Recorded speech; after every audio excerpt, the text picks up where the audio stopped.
আওয়ামী লীগের কার্যক্রম নিষিদ্ধের সিদ্ধান্ত অন্তর্বর্তী সরকারের। পরবর্তী কর্মদিবসে পরিপত্র, দল হিসাবে বিচারের বিধান রেখে ট্রাইব্যুনাল আইনের সংশোধন অনুমোদন।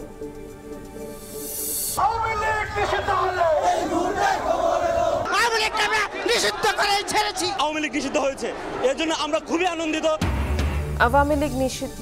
আওয়ামী লীগের কার্যক্রম নিষিদ্ধের ঘোষণায় সারা দেশে ছাত্র জনতার বাঁধ ভাঙা উল্লাস। আওয়ামী লীগের বিচারে সুনির্দিষ্ট রোডম্যাপ ঘোষণার দাবি হাসনাত আব্দুল্লাহর। 999-এ যুক্ত হয়েছে ট্রাফিক আপডেট। রাজধানীর কোনো রাস্তা বন্ধ হলে তথ্য জানা যাবে ফোন করেই। সড়কে আন্দোলনের কারণে জনভোগান্তি কমাতে ব্যবস্থা জানালো ডিএমপি। বজ্রপাতে বাড়ছে মৃত্যু হার। দেশে প্রতি বছর প্রাণ হারাচ্ছে অন্তত 300 জন। জলবায়ু পরিবর্তনই দায়ী মত বিশেষজ্ঞদের। হাওরে কৃষকদের জন্য আশ্রয় কেন্দ্র স্থাপনের পরামর্শ। এবং যুদ্ধবিরতি ঘোষণার কয়েক ঘন্টার মধ্যে পাকিস্তানের বিরুদ্ধে লঙ্ঘনের অভিযোগ ভারতের। কড়া জবাবের হুঁশিয়ারি, অস্বীকার করে পাল্টা অভিযোগ ইসলামাবাদের।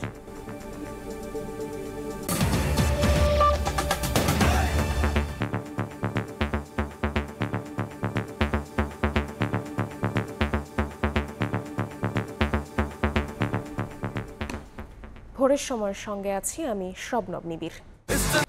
সাইবার স্পেস সহ আওয়ামী লীগের যাবতীয় কার্যক্রম নিষিদ্ধের সিদ্ধান্ত নিয়েছে অন্তর্বর্তী সরকার। এ বিষয়ে পরিপত্র পরবর্তী কর্মদিবসে জারি করা হবে। শনিবার সন্ধ্যায় রাষ্ট্রীয় অতিথি ভবন যমুনায় উপদেষ্টা পরিষদের জরুরি বৈঠক শেষে একথা জানান আইন উপদেষ্টা। দল হিসেবে বিচারের বিধান রেখে আন্তর্জাতিক অপরাধ ট্রাইব্যুনালের সংশোধনী অনুমোদন দেওয়া হয়েছে বলেও জানান ডক্টর আসিফ নজরুল। এছাড়া 30 কর্মদিবসের মধ্যে জুলাই ঘোষণাপত্র প্রকাশের সিদ্ধান্ত নিয়েছে উপদেষ্টা পরিষদ।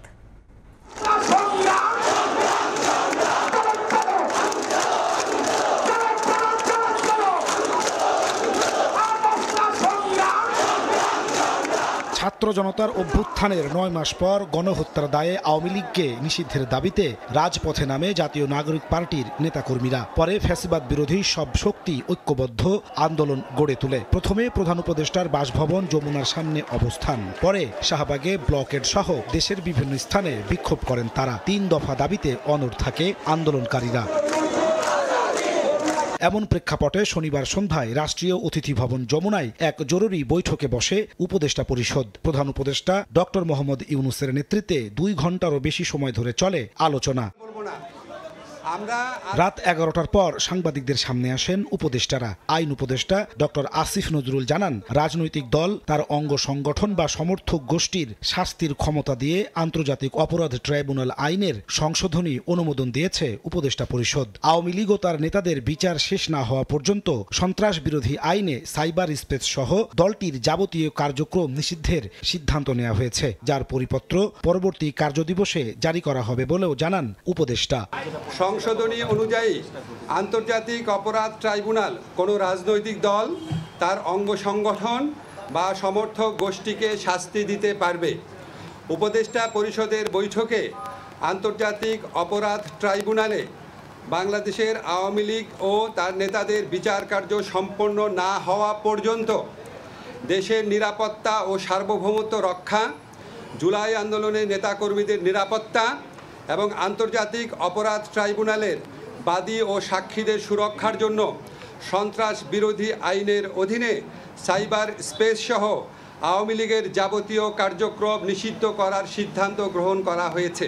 উপদেষ্টা পরিষদের বৈঠকে জুলাই ঘোষণাপত্র আগামী 30 কার্যদিবসের মধ্যে চূড়ান্ত করে প্রকাশের সিদ্ধান্ত গৃহীত হয়েছে বলে জানান ডক্টর আসিফ নজরুল। উপদেষ্টা পরিষদের বৈঠকে জুলাই ঘোষণাপত্র আগামী 30 কার্যদিবসের মধ্যে চূড়ান্ত করে প্রকাশ করার সিদ্ধান্ত গৃহীত হয়েছে। এর আগে রাষ্ট্রদ্রোহিতার অভিযোগে 1971 সালের 26 মার্চ আওয়ামী লীগকে নিষিদ্ধ করেছিল তৎকালীন পাকিস্তানের প্রেসিডেন্ট জেনারেল ইয়াহিয়া সরকার। নাজমুস সালেহী, সময় সংবাদ, ঢাকা। বিচারের আগ পর্যন্ত আওয়ামী লীগের সব কার্যক্রম নিষিদ্ধের সিদ্ধান্তের ঘোষণায় উচ্ছ্বসিত আন্দোলনকারীরা। দলটির বিচার, জুলাই ঘোষণাপত্র সহ সব সিদ্ধান্ত দ্রুত বাস্তবায়নের আশা তাদের।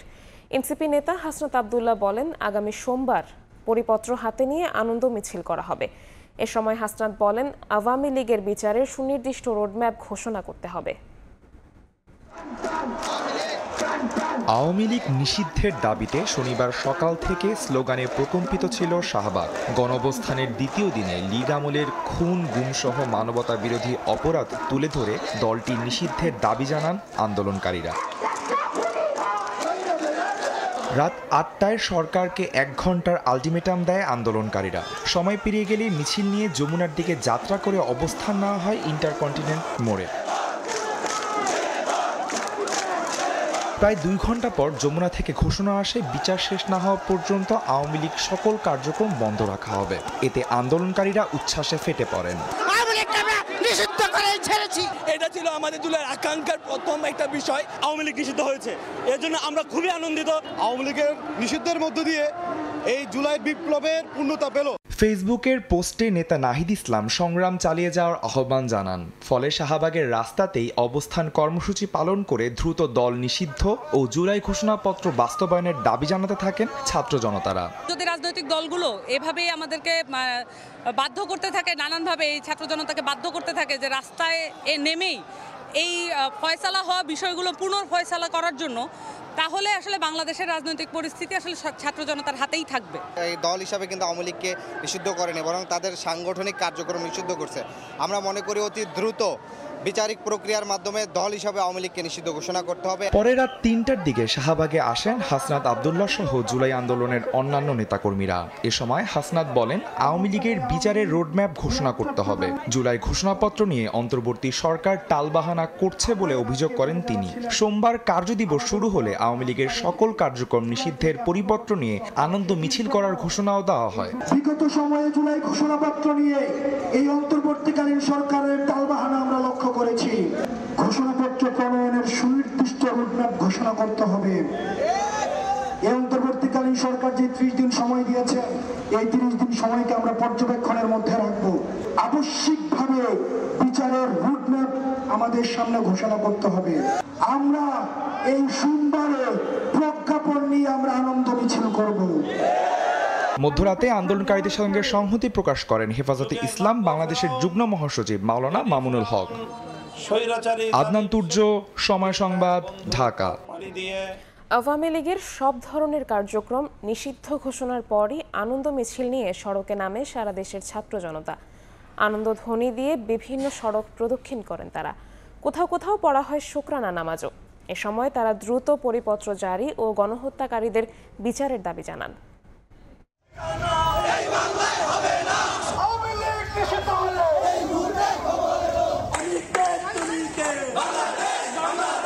স্লোগানে স্লোগানে মুখর সড়ক ও জনপদ।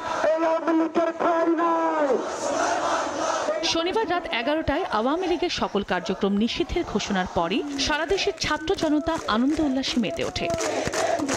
কোথাও চলে মিষ্টি বিতরণ, আবার কোথাও সড়কের মাঝে আদায় করা হয় শুকরানা নামাজ। চট্টগ্রামে বিজয় মিছিল করে জাতীয় ঐক্য মঞ্চ। নগরীর ২ নম্বর গেটে বিপ্লব উদ্যানের সামনে থেকে মিছিল বের করে মিষ্টি খাইয়ে আতশবাজি ফুটিয়ে উল্লাস করেন নেতাকর্মীরা। পাশাপাশি চট্টগ্রাম বিশ্ববিদ্যালয়ের বিভিন্ন ছাত্র সংগঠন সহ সাধারণ শিক্ষার্থীদের আনন্দধ্বনিতে প্রকম্পিত হয় পুরো ক্যাম্পাস। বগুড়ায় আনন্দ মিছিল করে ছাত্র শিবির ও খেলাফত ছাত্র মজলিস। মিছিল শেষে শুকরানা নামাজ আদায় করেন সংগঠনটির নেতাকর্মীরা। বাংলাদেশে আওয়ামী লীগ সাংবিধানিকভাবে যতদিন পর্যন্ত নিষিদ্ধ হচ্ছে, ততদিন পর্যন্ত আমাদের এই কর্মসূচি, আমাদের আন্দোলন চলবে। আমাদের রক্তের সুদ আমরা নিছি। আওয়ামী লীগকে অবশ্যই খুব দ্রুত সময়ের জন্য নিষিদ্ধ করতে হবে। রাজশাহী বিশ্ববিদ্যালয়ে শিক্ষার্থীরা জোহা চত্বর থেকে আনন্দ মিছিল শুরু করেন। তারা বলেন, আওয়ামী লীগের কার্যক্রম নিষিদ্ধের সিদ্ধান্তের মধ্য দিয়ে ফ্যাসিবাদের চূড়ান্ত পতন হয়েছে। ময়মনসিংহের টাউন হল মোড়ে জড়ো হন বৈষম্য বিরোধী ছাত্র আন্দোলন ও জামায়াত শিবিরের নেতাকর্মীরা। আনন্দ মিছিল করে মিষ্টি বিতরণ করেন তারা। এ সময় তারা দ্রুত পরিপত্র জারি ও গণহত্যাকারীদের বিচারের দাবি জানান। আওয়ামী লীগের বিচার নিশ্চিত করতে হবে। যতক্ষণ না পর্যন্ত বিচার নিশ্চিত করা না হবে, ততক্ষণ পর্যন্ত আমরা থাকবো। খুলনায় আনন্দ মিছিল মিষ্টি বিতরণ করেন জামায়াতে ইসলামী, ইসলামী আন্দোলন, গণ অধিকার পরিষদ সহ বিভিন্ন রাজনৈতিক দলের নেতাকর্মীরা। এদিকে বরিশালে বিএন কলেজ সহ বিভিন্ন শিক্ষা প্রতিষ্ঠান থেকে খণ্ড খণ্ড মিছিল নিয়ে নেতাকর্মীরা জড়ো হয়ে নতুল্লাবাদে বিজয় উল্লাস করেন। আওয়ামী লীগের নিষিদ্ধ ঘোষণায় সাধারণ মানুষ অনেক অনেক খুশি এবং উল্লাসিত। জুলাইয়ের সনাতন পত্রটা সেটা এখনো দেয়নি, তো এটা যতক্ষণ না দিবে আমরা এই রাজপথ থেকে যাচ্ছি না। বিচারের আওতায় আনতে হবে এবং জুলাই যে ঘোষণাপত্র সেটা ঘোষণা করতে হবে।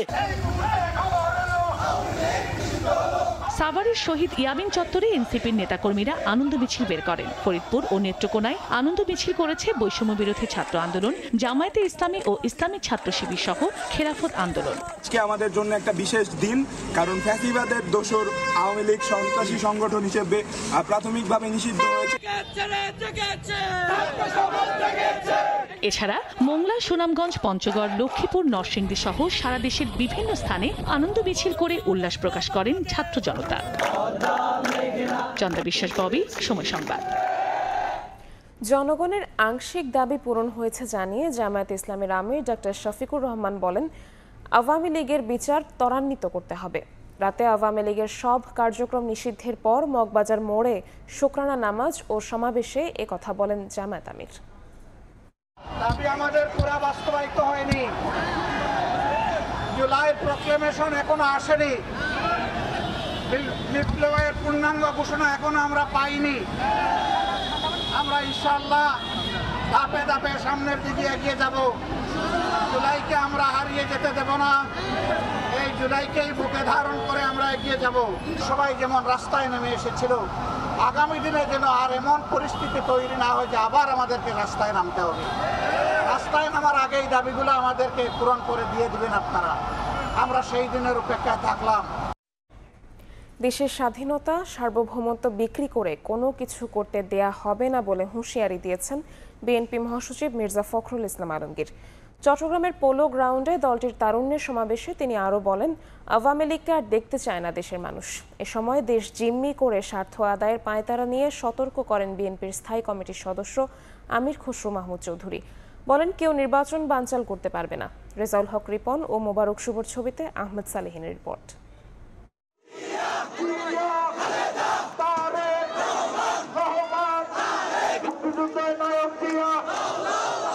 আমি দুরন্ত তরুণ, আমি অশান্ত জাগ্রত বরুণ, আমি দুর্দম্য দুর্বার তীক্ষ্ণ তিক্ত, নতুনত্বের উন্মাদনায় আমি সিক্ত। কবিতার লেখার মতোই তারুণ্যের জয়গান ফুটে উঠেছে চট্টগ্রামের ঐতিহাসিক পলো গ্রাউন্ডে।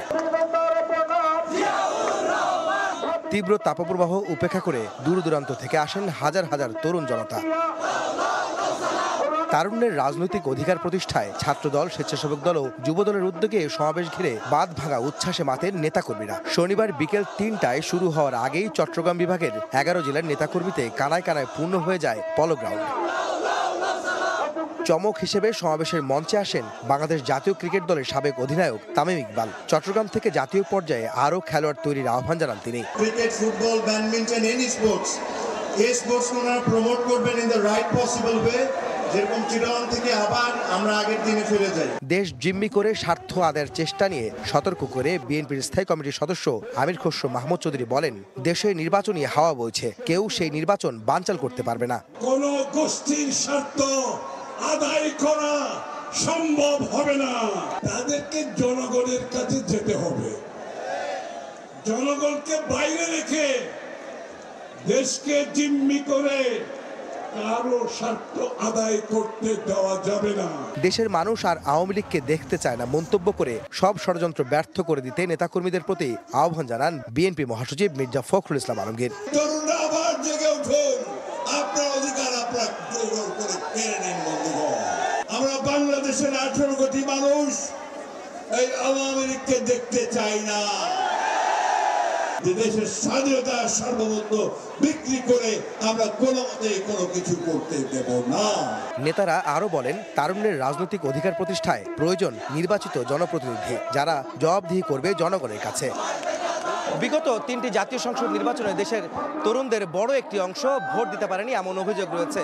আর সেই তরুণদেরই দাবি, তাদের রাজনৈতিক অধিকার প্রতিষ্ঠা করার জন্য মূলত জনপ্রতিনিধিত্ব সরকার প্রতিষ্ঠায় একটি জাতীয় সংসদ নির্বাচন প্রয়োজন এবং তাই দ্রুত অন্তর্বর্তীকালীন সরকার জাতীয় সংসদ নির্বাচনের একটি রূপরেখা দেবে, এমনটাই প্রত্যাশা করছেন এই সমাবেশে আসা তরুণরা।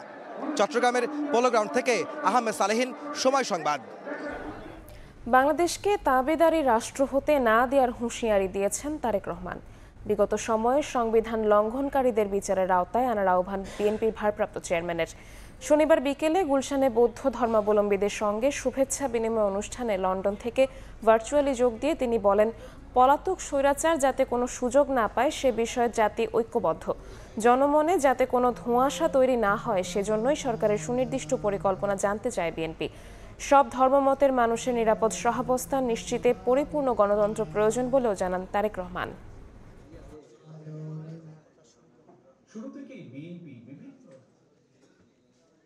বাংলাদেশকে যাতে আর কেউ ভবিষ্যতে তাবেদার রাষ্ট্রে পরিণত করতে না পারে, গণতন্ত্র বিরোধী পলাতক তাবেদার অপশক্তি যাতে আর মাথাচাড়া দিয়ে উঠতে না পারে, এই দুটো বিষয় কিন্তু বাংলাদেশের গণতান্ত্রিক জনগণ আর কোনো আপোষ মানতে রাজি নয়। যারা সংবিধান লঙ্ঘনের সঙ্গে জড়িত ছিল তাদের প্রত্যেকের বিরুদ্ধে আইনগতভাবে ব্যবস্থা নিতে হবে। গুম, খুন, অপহরণ, দুর্নীতি, লুটপাট, টাকা পাচারকারী, বর্বর বন্দিশালা আয়নাঘরের প্রতিষ্ঠাতা, পতিত, পলাতক, পরাজিত অপশক্তির পুনর্বাসন চায় না এই বাংলাদেশের মানুষ।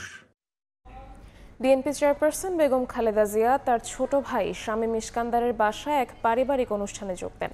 রাত ৯টায় গুলশানের ফিরোজার বাসা থেকে বের হয়ে তার ভাইয়ের বাসায় যান। এ সময় তার বড় ছেলে তারেক রহমানের সহধর্মিণী ডক্টর জুবাইদা রহমান সঙ্গে ছিলেন। 2018 সালের 8 ফেব্রুয়ারি দুর্নীতির মামলায় কারাদণ্ড হলে এরপর দেশে আর কোনো পারিবারিক অনুষ্ঠানে যোগ দিতে পারেননি বিএনপি চেয়ারপারসন। 7 বছর পর এবারই প্রথম পারিবারিক কোন অনুষ্ঠানে যোগ দিলেন তিনি। 5 আগস্ট পরবর্তী সময়ে গত নভেম্বরে সশস্ত্র বাহিনী দিবসের অনুষ্ঠানে যোগ দেন সাবেক প্রধানমন্ত্রী বেগম জিয়া। 4 মাস লন্ডনে চিকিৎসা শেষে গত 6 মে দেশে ফেরেন বিএনপি চেয়ারপারসন। দেশত্যাগে জড়িতদের ছাড় দেয়া হবে না বলে জানিয়েছেন প্রধান উপদেষ্টা প্রেস সচিব শফিকুল আলম।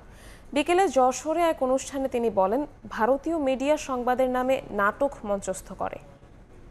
স্বৈরাচারের যিনি প্রেসিডেন্ট ছিলেন তাকে যে উনি যে চলে গেলেন সেই বিষয়ে যারা সত্যিকার অর্থে এই পুরো বিষয়টার সাথে জড়িত আমরা সবাইকে অ্যাকাউন্টেবল করব। ওই পারে নিউজটা হয়ে গেছে এন্টারটেনমেন্ট, কে কত জোরে কথা বলতে পারে, কে কত নাটক করতে পারে, এইটা হচ্ছে ওইখানে নিউজের ওইখানে নিউজের ভ্যালু এমন না যে আপনি কি মানুষকে ইনফর্ম করা। আমি কেন নিউজ করি? মানুষকে ইনফর্ম করা, মানুষকে জানানো। সেখানে আসলে ইনফর্ম করার কোনো ইন্ডিয়ান মিডিয়ার মধ্যে ইনফর্ম করার কোনো দায়িত্ব নাই। সাবেক রাষ্ট্রপতি আব্দুল হামিদের দেশত্যাগে গাফিলতি কার তা জানতে কাজ করছে তদন্ত কমিটি। শনিবার সকালে হযরত শাহজালাল আন্তর্জাতিক বিমানবন্দর পরিদর্শনের সময় একথা জানিয়েছেন স্বরাষ্ট্র উপদেষ্টা। বলেন, জড়িতরা কেউ ছাড় পাবে না।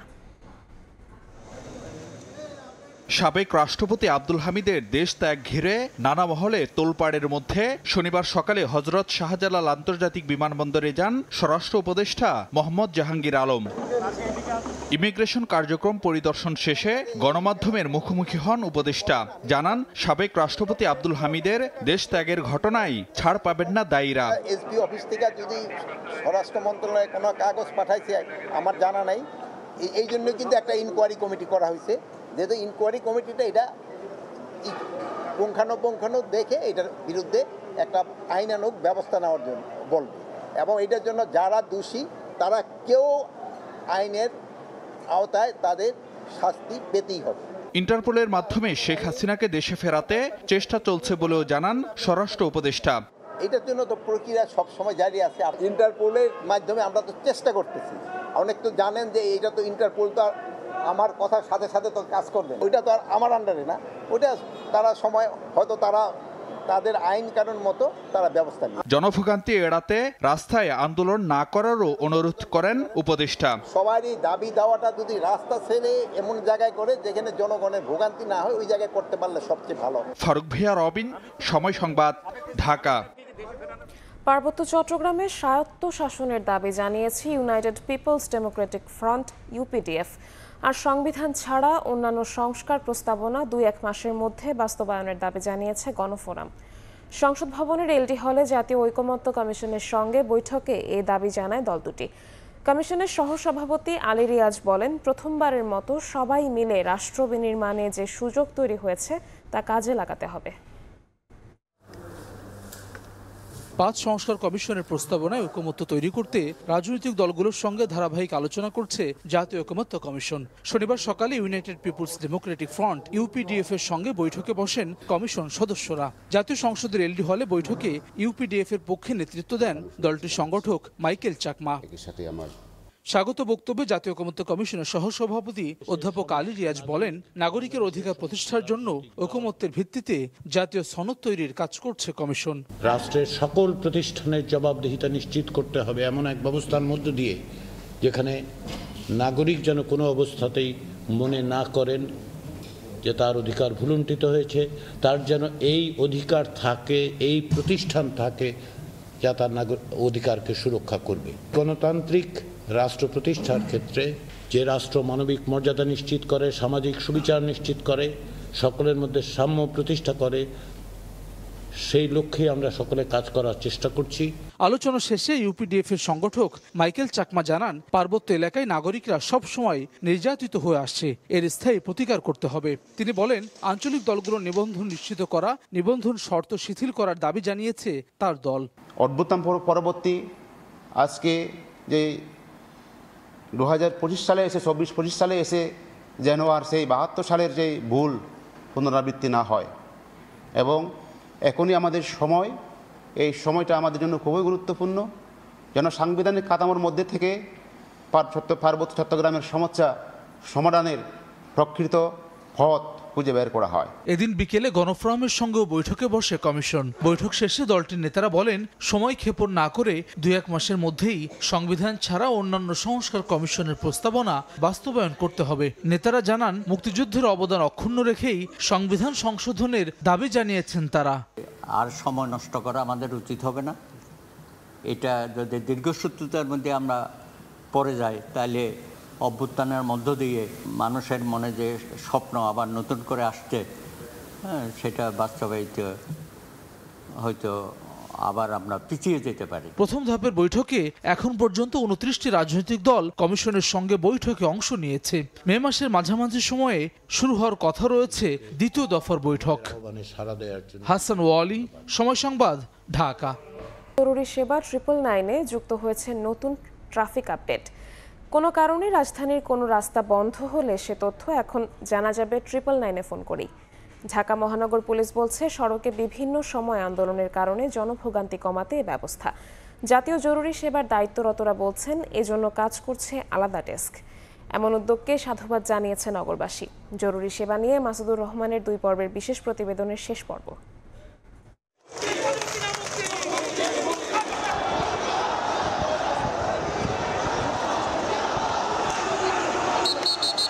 5 আগস্ট সরকার পতনের পর থেকেই নানা দাবি দাওয়া নিয়ে রাজপথে বিভিন্ন গোষ্ঠী। কারণে অকারণে দাবি আদায়ের নামে করা হচ্ছে সড়ক অবরোধ। পরিস্থিতি নিয়ন্ত্রণে ফাঁকা গুলি, টিয়ারশেল নিক্ষেপ ও লাঠিচার্জও করতে হয়েছে পুলিশকে। রাস্তা আটকে যাওয়ায় প্রতিদিনই যানজটের কারণে বিড়ম্বনায় পড়ছেন সাধারণ মানুষ। এমন অনাকাঙ্ক্ষিত ভোগান্তিতে অতিষ্ঠ সবাই। 10 সময় মিটিং আছে, বা তার 9টার সময় উপস্থিত হতে হবে, বা 8টার সময় অমুকখানে যেতে হবে, তখন যদি যানজট পড়ে তাহলে তো তার এটা বিশাল একটা ভোগান্তি হয়ে যায়। আন্দোলন একটা নির্দিষ্ট ক্রাইটেরিয়া হতে পারে, একটা প্রসিডিওর আছে, ধরেন একটা ডিপার্টমেন্ট ওয়াইজ হয়। এটা যদি মেনটেন না করা হয় তাহলে এটা জনজীবনের জন্য যেমন ভোগান্তি, তেমন যারা করে তাদের জন্য ভোগান্তি। নগরবাসীর এমন ভোগান্তি থেকে কিছুটা হলেও রেহাই দিতে ডিএমপির ট্রাফিক বিভাগ ও 999 মিলে নতুন সার্ভিস চালু করেছে। রাজধানীর কোথাও সড়ক অবরোধ হলেই জানানো হচ্ছে 999-এ, দেয়া হচ্ছে বিকল্প সড়কের তথ্য। 999-এর সাথে নিয়মিত যোগাযোগটা রাখছি এবং ট্রাফিক আপডেটটা 999-কে জানানো হচ্ছে কোন সময় কোন রাস্তা পরিহার করে চলতে হবে। কেউ যদি কোনো কারণে কোনো একটা রাস্তায় চলে মাঝখানে প্রতিবন্ধকতার সৃষ্টি হন, তাহলে তার বিকল্প রাস্তা কি হতে পারে সে ব্যাপারেও তাকে পরামর্শ দেওয়া হচ্ছে।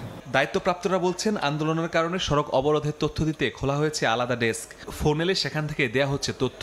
এ পর্যন্ত 39 জনকে দেয়া হয়েছে সেবা। এক্সক্লুসিভলি একজন অফিসার এটাতে অ্যাসাইন থাকেন, যে 999-এর কল পাওয়ার সাথে সাথে তিনি এটাকে অ্যাড্রেস করবেন। মানুষের যে আস্থার জায়গাটা অর্জন করতে পেরেছে, যে জনপ্রিয়তাটা অর্জন করতে পেরেছে, সেটা আরও উত্তরোত্তর বৃদ্ধি পাবে, এটা অন্তত আমার বিশ্বাস এবং বাংলাদেশ পুলিশের বিশ্বাস। জনগুরুত্বপূর্ণ এ সেবাকে সাধুবাদ জানিয়েছে নগরবাসী। এতে ভোগান্তি কিছুটা হলেও কমবে বলে আশা তাদের। সারা দেশেই আন্দোলন লাইকে রয়েছে, এক এক জায়গায় আন্দোলন হচ্ছে, এক্ষেত্রে যদি আমাদের এই সুযোগ সুবিধাটা দেওয়া হয় এক্ষেত্রে ভালো হবে। সবার জন্য উপকার, জনসাধারণ যারা গাড়ি চালায় তাদের জন্য উপকার, যারা রাস্তা দিয়ে চলাফেরা করে টাইম মেনটেন করে তাদের জন্য উপকার। দাবি আদায়ের নামে অকারণে সড়ক অবরোধ করা থেকে বিরত থাকার আহ্বান জাতীয় জরুরি সেবা 999 ও ডিএমপির। মাসুদুর রহমান, সময় সংবাদ, ঢাকা। আসছে বাজেটে রিকন্ডিশন গাড়ি আমদানিতে গাড়ির বয়স সীমা 5 থেকে বাড়িয়ে 10 বছর করার দাবি এ খাতের শিশু সংগঠন বারভিডার। তা করা হলে গাড়ির দাম যেমন অর্ধেকে নামবে তেমনই বাড়বে সরকারের রাজস্ব আদায়, এমন যুক্তি সংগঠনটির। পরিবহনকে সুলভ করতে হাইসের মতো মাইক্রোবাস আমদানিতে সম্পূরক শুল্ক তুলে দেওয়ার দাবিও তাদের। উদীয়মান অর্থনীতিতে গাড়ির দাম মধ্যবিত্তের নাগালে রাখতে দরকারি নীতি সহায়তা দেওয়ার পক্ষে অর্থনীতিবিদরাও। MSRFN-এর রিপোর্ট। বেসরকারি প্রতিষ্ঠানে চাকরির পাশাপাশি নিজের ব্যবসা সম্প্রসারণে ব্যক্তিগত গাড়ির দরকার ওয়ালিউল শাওনের। তাই সাধ্যের মধ্যে একটি গাড়ি খুঁজছেন তিনি। জাপানিজ রিকন্ডিশন গাড়িগুলোর স্থায়িত্ব অনেক বেশি, এগুলোর প্রতি আমাদের নির্ভরতা অনেক বেশি। শাওনের মতো অনেকেরই চোখ রিকন্ডিশন গাড়ির দিকে, কারণ দাম যেমন কম তেমনি টেকে বেশি দিন, আবার বিক্রির প্রয়োজন হলে ক্রেতাও মেলে সহজে। রিকন্ডিশন গাড়িতে লোন দিতে সাপোর্ট করে, কারণ এটা টিকসই বেশি। উবার পাঠাও এতে যারা গাড়িগুলো দেয় তাদের জন্য এই রিকন্ডিশন গাড়ির জন্য বেস্ট। জাপানিজ মালটা আপনি 10 বার রিপেয়ারিং করলে 10 বারই চলবে, এটা গ্যারান্টি সহ ঠিক করা যায়। রিকন্ডিশন গাড়ির পার্টসগুলো আপনার বাংলাদেশের যেখানে যেখানে পার্টস বিক্রি করে আপনি সবখান থেকেই কালেক্ট করতে পারবেন। বারভিডার তথ্য, দেশে আমদানি হওয়া গাড়ির 75%ই রিকন্ডিশন বা পুরনো। তবে সর্বোচ্চ 5 বছরের পুরনো গাড়ি আমদানি করতে পারেন ব্যবসায়ীরা। যদিও কোনো বয়সসীমা নেই অস্ট্রেলিয়া, যুক্তরাজ্য ও থাইল্যান্ডে। আর হংকংয়ে 7 ও কানাডায় আমদানি করা যায় 15 বছরের পুরনো গাড়ি। বাংলাদেশেও বয়সসীমা বাড়িয়ে 10 বছর করা হলে গাড়ির দাম অর্ধেকে নামবে বলে দাবি সংগঠনটির। তবে কার্বন নিঃসরণ মানদণ্ডে কোনো ছাড় দিতে চান না তারা। ইম্পোর্ট পলিসিতে যদি আমরা 5 বছরের জায়গায় যদি এটা 10 বছর বা অধিক, যেটা উন্নত দেশে আছে যে কোনো বয়সসীমাও নাই, সেটা যদি আমরা পাই, অনলি ইমিশন স্ট্যান্ডার্ডটা উন্নত থাকলেই তারা ইম্পোর্ট পলিসিতে অ্যালাউ করে, তাহলে এটা ক্রস সীমার ভিতরে চলে আসবে। নিবন্ধনের ক্ষেত্রে নতুনের চেয়ে পুরনো গাড়ির ফি 27,500 থেকে 54,000 টাকা বেশি গুনতে হয়। আসছে বাজেটে এই বৈষম্য দূর করার পাশাপাশি হাইসের মতো মাইক্রোবাস আমদানিতে বিদ্যমান সম্পূরক শুল্ক তুলে দেওয়ার দাবি বারভিডার। হাইয়েস্ট মাইক্রোবাসটা যেটা জনগণের গাড়ি, এটার ভিতরে সাপ্লিমেন্টারি ট্যাক্স থাকা উচিত না, এবং সাপ্লিমেন্টারি ট্যাক্সের জন্য এটা ক্রস সীমার বাইরে চলে যাচ্ছে। মধ্যবিত্তের চাহিদা পূরণ করা রিকন্ডিশন গাড়ি যেন ভ্যাট ও শুল্ক বৈষম্যের শিকার না হয় সেদিকে খেয়াল রাখার পরামর্শ অর্থনীতিবিদদের। বাংলাদেশের অর্থনীতি যেহেতু প্রসারিত হচ্ছে, অনেকের যেহেতু সক্ষমতা বাড়ছে, তো সুতরাং এই রিকন্ডিশন গাড়ির একটা বাজার থাকবে। কিন্তু দীর্ঘমেয়াদে আমাদের কার ম্যানুফ্যাকচারিং এবং এই অ্যাসেম্বলি, তো সেই দিকেও আমাদের চিন্তা করতে হবে। দেশে টেকসই সরবরাহ কাঠামো গড়ে তুলতে ট্রাক পিকআপ আমদানিতে শুল্ক কমানোর দাবি রিকন্ডিশন গাড়ি আমদানিকারকদের সংগঠন বারভিডার। পরিবেশ সুরক্ষায় ইভি কিংবা বৈদ্যুতিক গাড়ির ব্যবহার বাড়াতে জোর দেওয়া হলেও যন্ত্রাংশের সহজলভ্যতা, পুনরায় বিক্রিতে ভালো দাম আর দেশের সড়কে মানিয়ে নেবার সক্ষমতার কারণে এসব রিকন্ডিশন গাড়িতেই ভরসা রাখেন সাধারণ ক্রেতারা। এসব গাড়ির দাম নাগালের মধ্যে রাখতে আসছে বাজেটে তাই শুল্ক কমানোর দাবি তাদের। MSRFN, সময় সংবাদ। শুধুই একজন, তিনি মা। নিজেকে উজাড় করে ভালোবাসেন, ভালোবাসতে শেখান। নিজের সর্বস্ব বিলিয়ে দিয়ে সন্তানের সঙ্গে থাকেন, মঙ্গল কামনা করে চলেন প্রতিনিয়ত। বিশ্ব মা দিবসে একজন মেয়ের মা হয়ে ওঠার গল্প শোনাবেন চন্দ্রিমা চৌধুরী। ক্যামেরায় ছিলেন শামসুল হক প্রিন্স।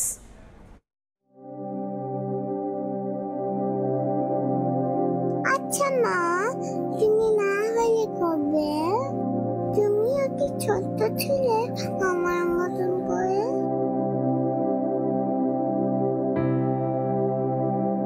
সবাই ছোট্ট পঙ্কি থেকে এত বড় হলে। তুমি জানো, আমি যখন প্রথম তোমার হার্টবিট শুনলাম আমি কান্না করে দিয়েছি। এখন শুধু তোমার অপেক্ষায়।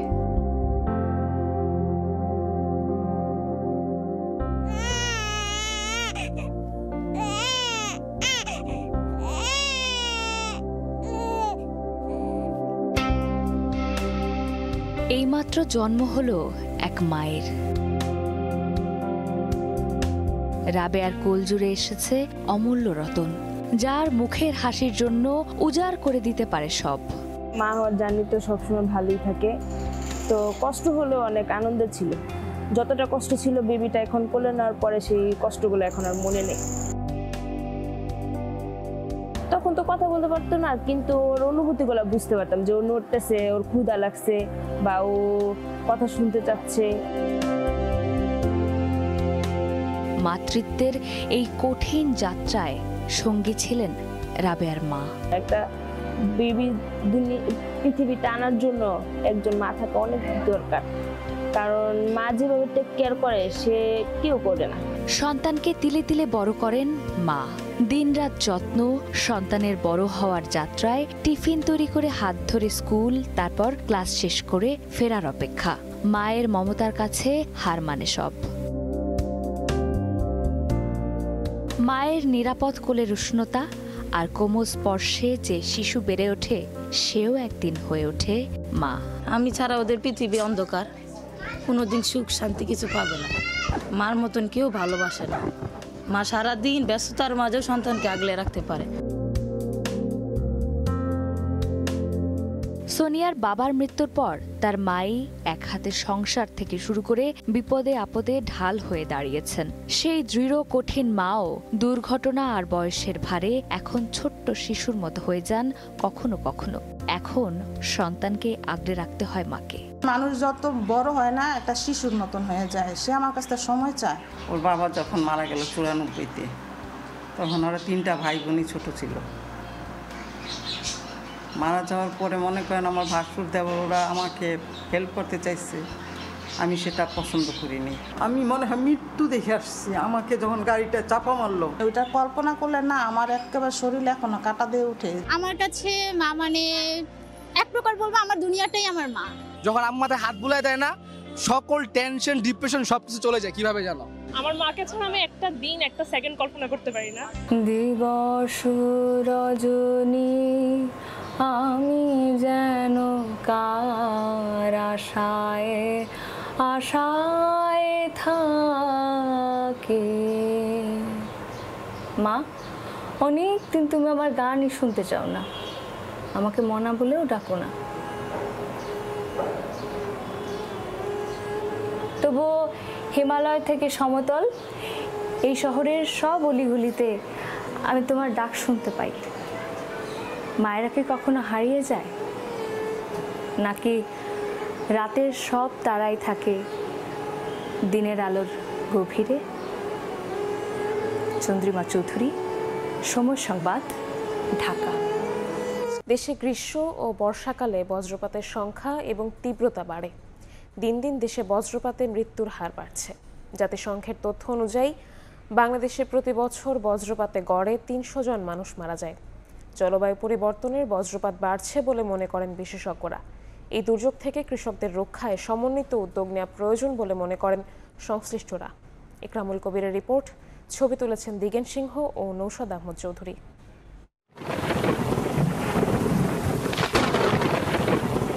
আষাঢ় শ্রাবণী আকাশের রং বদলানোর সঙ্গে সঙ্গে হাওরে ধান কাটায় নিয়োজিত কৃষকের মনে আতঙ্ক দেখা দেয়। বিস্তীর্ণ হাওর জুড়ে কাজে থাকা কৃষক কুল কিনারা খুঁজে পাওয়ার আগেই বজ্রপাতে কেড়ে নেয় প্রাণ।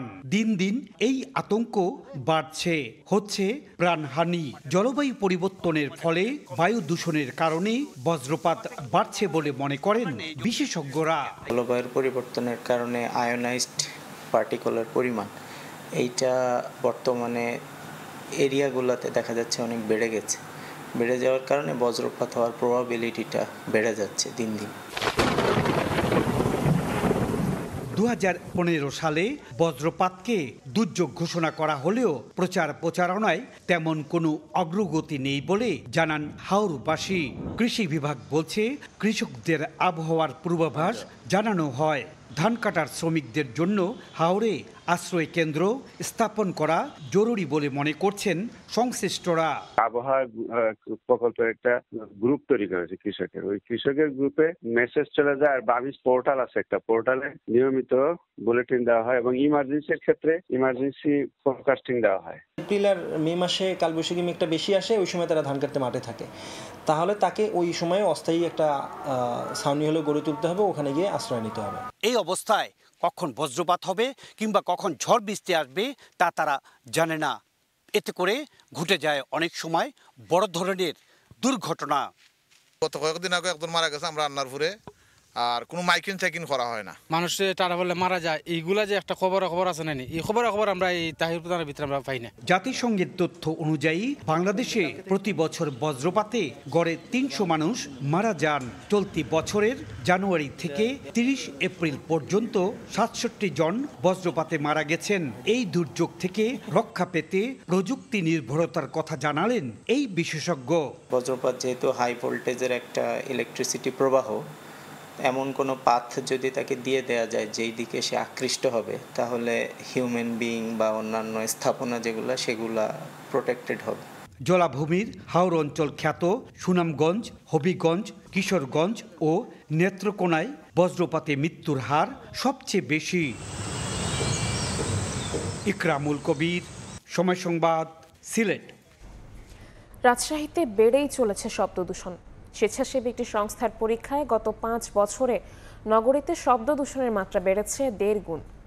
গাড়ির তীব্র হর্ন এবং অবকাঠামো নির্মাণ শব্দ দূষণের অন্যতম কারণ, যা মানব শরীরের জন্য ক্ষতিকর।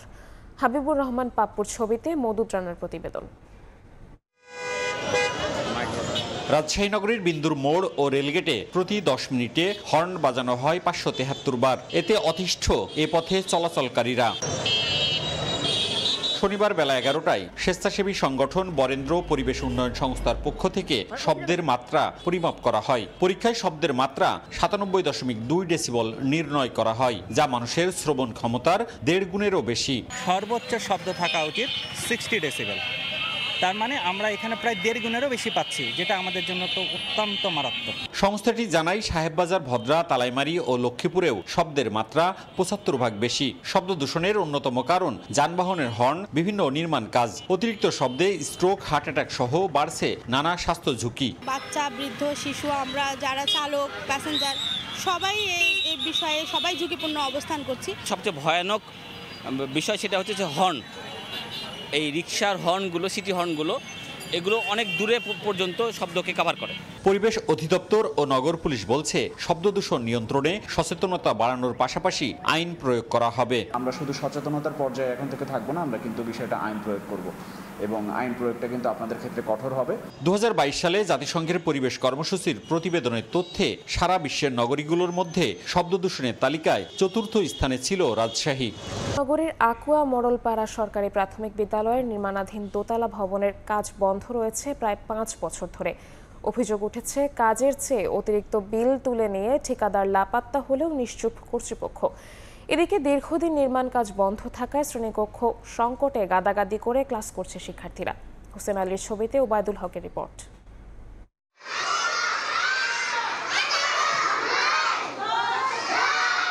ময়মনসিংহ নগরীর আকুয়া মোড়লপাড়া সরকারি প্রাথমিক বিদ্যালয়। একতলা একটি জরাজীর্ণ ভবনে চলছে ক্লাস।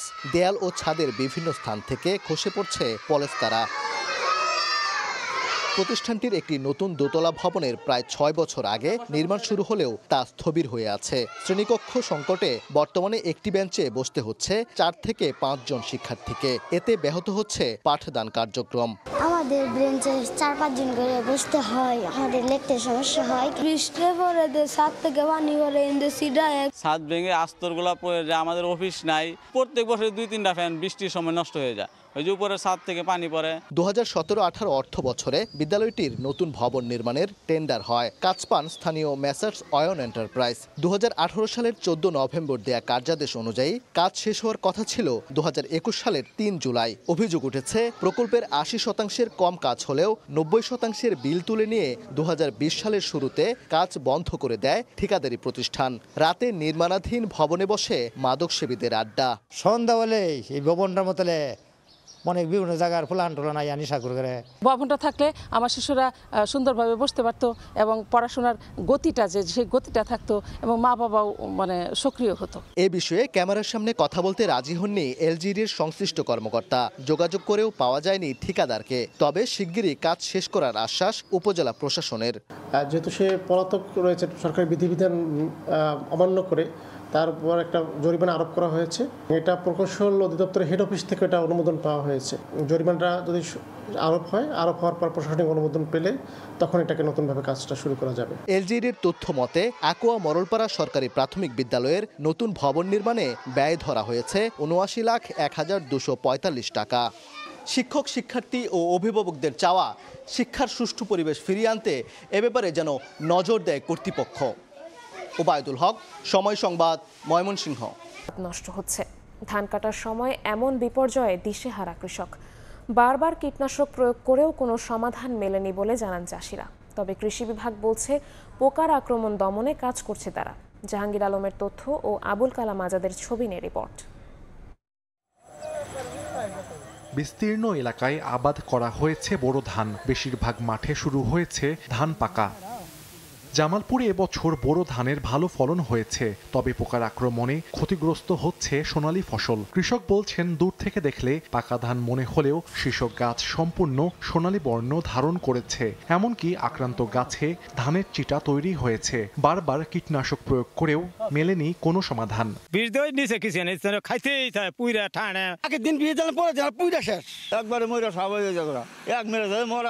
এত টাকা খরচ করে আমি ঋণগ্রস্ত। ঋণ দিমু কিভাবে চলাচল করবো, এখন আমার খুব সমস্যা। কুড়ি কুড়ি পোয়া এটা পাতায় বয়ে আছে, এটা একবারে নাড়াড়ারে আপনার কই সুইছে অস্কর খায় ফেলাই দেয়। এই মৌসুমে কোনো ধান উঠবো না, আমরা খামুখি আঙ্গুরে খুব ক্ষতিগ্রস্ত, আঙ্গুরে দিন পাট খুব কষ্ট যাবো এবছর। কৃষি বিভাগ বলছে পোকার আক্রমণ দমনে কাজ করছেন তারা। স্থানীয়ভাবে অনেকে কারেন্ট পোকার কথা বলেছেন। আসলে এটা বিপিএই উপজেলা আমাদেরকে ইনফর্ম করেছে যে তারা ওই সব জায়গায় নিয়মিত পরিদর্শন করেছে এবং প্রয়োজনীয় যে ব্যবস্থাগুলো সেই বিষয়ে তারা কৃষকদেরকে পরামর্শ দিচ্ছে। কৃষি বিভাগের তথ্য মতে চলতি মৌসুমে জামালপুরে ১,২৭,৫৬০ হেক্টর জমিতে বোরো আবাদ হয়েছে। সময় সংবাদ, জামালপুর। শেরপুরের গারো পাহাড়ে বাণিজ্যিকভাবে চাষ হচ্ছে জলঢুপি জাতের আনারস। এই অঞ্চলের মাটি ফলটি চাষের উপযোগী হয়, ফলনও হয়েছে বাম্পার। কম খরচে অধিক লাভবান হওয়ায় দিন দিন আনারস চাষে আগ্রহী হচ্ছেন চাষিরা। কৃষকদের সব ধরনের সহযোগিতার আশ্বাস কৃষি বিভাগের। শহীদুল ইসলাম হীরার তথ্য ও বাবু চক্রবর্তীর ছবিতে রিপোর্ট। যেদিকেই চোখ যায় শুধু আনারস আর আনারস। শেরপুরের ঝিনাইগাতি উপজেলার গারো পাহাড়ে বাণিজ্যিকভাবে চাষ হচ্ছে মিষ্টি ও সুস্বাদু জলঢুপি জাতের আনারস। এই অঞ্চলের মাটি ফলটি চাষের উপযোগী, ফলনও হয়েছে বাম্পার। আনারসের স্বাদ ও গন্ধ অতুলনীয় হওয়ায় চাহিদাও বেশি। ক্ষেত থেকে প্রতিটি আনারস পাইকারি বিক্রি হয় ৬ থেকে ৮ টাকায়। স্থানীয় চাহিদা মিটিয়ে সুমিষ্ট এই ফল চলে যাচ্ছে দেশের বিভিন্ন প্রান্তে। মধুপুর টাঙ্গাইল থেকে আমি যে আনারস চারা নিয়ে আসছি, একর জমি থেকে আমি ১.৫ লাখ টাকা খরচ করছি। করার পরে আমার ১.৫ লাখ টাকা লাভ থাকবে। বাইরে আনারস চাষ করছে, আমিও চেষ্টা করবো আগামীতে এরকম সুন্দর বাগান দেওয়ার জন্য। ওনা দেখতে সুন্দর বাগানটা দেখা যায়, আনারস খাইতে মিষ্টি লাগে। ক্ষেত থেকে তুলে খেলাম, খুবই মিষ্টি লাগলো, মানে খুব ভালো লাগলো আর কি। এটা আমাদের কাছে অবিশ্বাস্য যে শেরপুরে এত মিষ্টি আনারস হয়। ফলটি চাষে আগ্রহী কৃষকদের প্রয়োজন প্রশিক্ষণ ও আর্থিক সহায়তা। তাদের পাশে থাকার আশ্বাস দিয়েছে স্থানীয় কৃষি বিভাগ। উদ্যোক্তা কৃষকরা ইতিমধ্যে আনারস চাষ করছে এবং আনারস একটা লাভজনক ফসল হয়, তারা এখানে ব্যাপক হারে লাভ করছে এবং আনারের বাম্পার ফলন হয়েছে। যদি কোনো কৃষি উদ্যোক্তা আনারস চাষে আগ্রহী হয়, তারা আমরা কৃষি বিভাগের ভিতরে তাদেরকে প্রয়োজনীয় প্রশিক্ষণ প্রদান করব। কৃষি বিভাগের তথ্য মতে প্রতি একর জমিতে রোপণ করা যায় ১৮,০০০ জলঢুপি আনারসের চারা, আর ফল কাটার উপযোগী হয় চারা রোপণের ১ বছর পর। প্রতি শতাংশে ফলন হয় প্রায় ১২৫ থেকে ১৮০ কেজি পর্যন্ত। সময় সংবাদ, শেরপুর। ভোরের সময় এই ছিল আমার কাছে। পরবর্তী সংবাদগুলো জানাতে সঙ্গে থাকবেন সাদিক হাসান ইমন। ধন্যবাদ নিবিড়। মামলা তুলে নিতে মামলার বাদী এবং ভুক্তভোগীকে হুমকি দেওয়ার অভিযোগ উঠেছে বরিশাল ৬ আসনের সাবেক এমপি এবং জেলা বিএনপির আহ্বায়ক আবুল হোসেন খানের বিরুদ্ধে।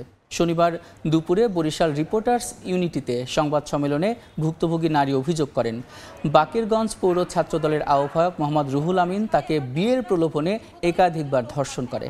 এই ঘটনায় তিনি গত ২২ জানুয়ারি একটি ধর্ষণ মামলা দায়ের করেন, কিন্তু ৩.৫ মাস পেরিয়ে গেলেও মামলার তদন্ত কর্মকর্তা এসআই তোফাজ্জল অভিযুক্তকে গ্রেফতার না করে উল্টো তার পক্ষ নেন। এছাড়া সমঝোতার নামে গত ৭ মে রাতে সাবেক এমপি ও জেলা বিএনপির আহ্বায়ক আবুল হোসেন খান স্থানীয় ২ যুবদল নেতার মাধ্যমে ওই ভুক্তভোগী নারী এবং তার মাকে ডেকে নিয়ে মামলা তুলে নেওয়ার হুমকি দেন। ফরিদপুরে একটি নকল শিশু খাদ্যের কারখানা বন্ধ করে মালিককে 2.5 লক্ষ টাকা জরিমানা করা হয়েছে। বোয়ালমারী পৌর সদরের আধারকোটা এলাকায় সেনাবাহিনী এবং পুলিশ যৌথ অভিযান চালায়। এ সময় নানা রকমের শিশু খাদ্য জব্দ করা হয়। পরে উপজেলা ভূমি অফিস চত্বরে আগুনে পুড়িয়ে ধ্বংস করা হয় সেগুলো। একই সঙ্গে কারখানাটি বন্ধ করে মালিককে 50,000 টাকা জরিমানা করা হয়।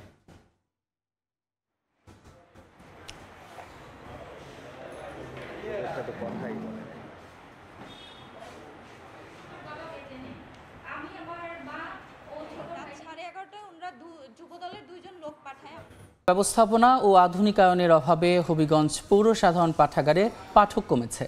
দীর্ঘদিন ধরে প্রতিষ্ঠানটি ঠিকমতো পরিচালনা করা হয়নি বলে অভিযোগ এলাকাবাসীর। পাঠক ফেরাতে সব ধরনের ব্যবস্থা নেওয়ার আশ্বাস পৌর কর্তৃপক্ষের। রাশেদ আহমেদ খানের পাঠানো তথ্য এবং ছবি নিয়ে রিপোর্ট। 1954 সালে হবিগঞ্জ শহরে জনসাধারণের জন্য নির্মাণ করা হয় পৌর সাধারণ পাঠাগার। বইয়ের সংগ্রহ ছিল 1 লাখের বেশি। শহরের অনেক মানুষ এখানে এসে সময় নিয়ে বিভিন্ন বই পড়তেন।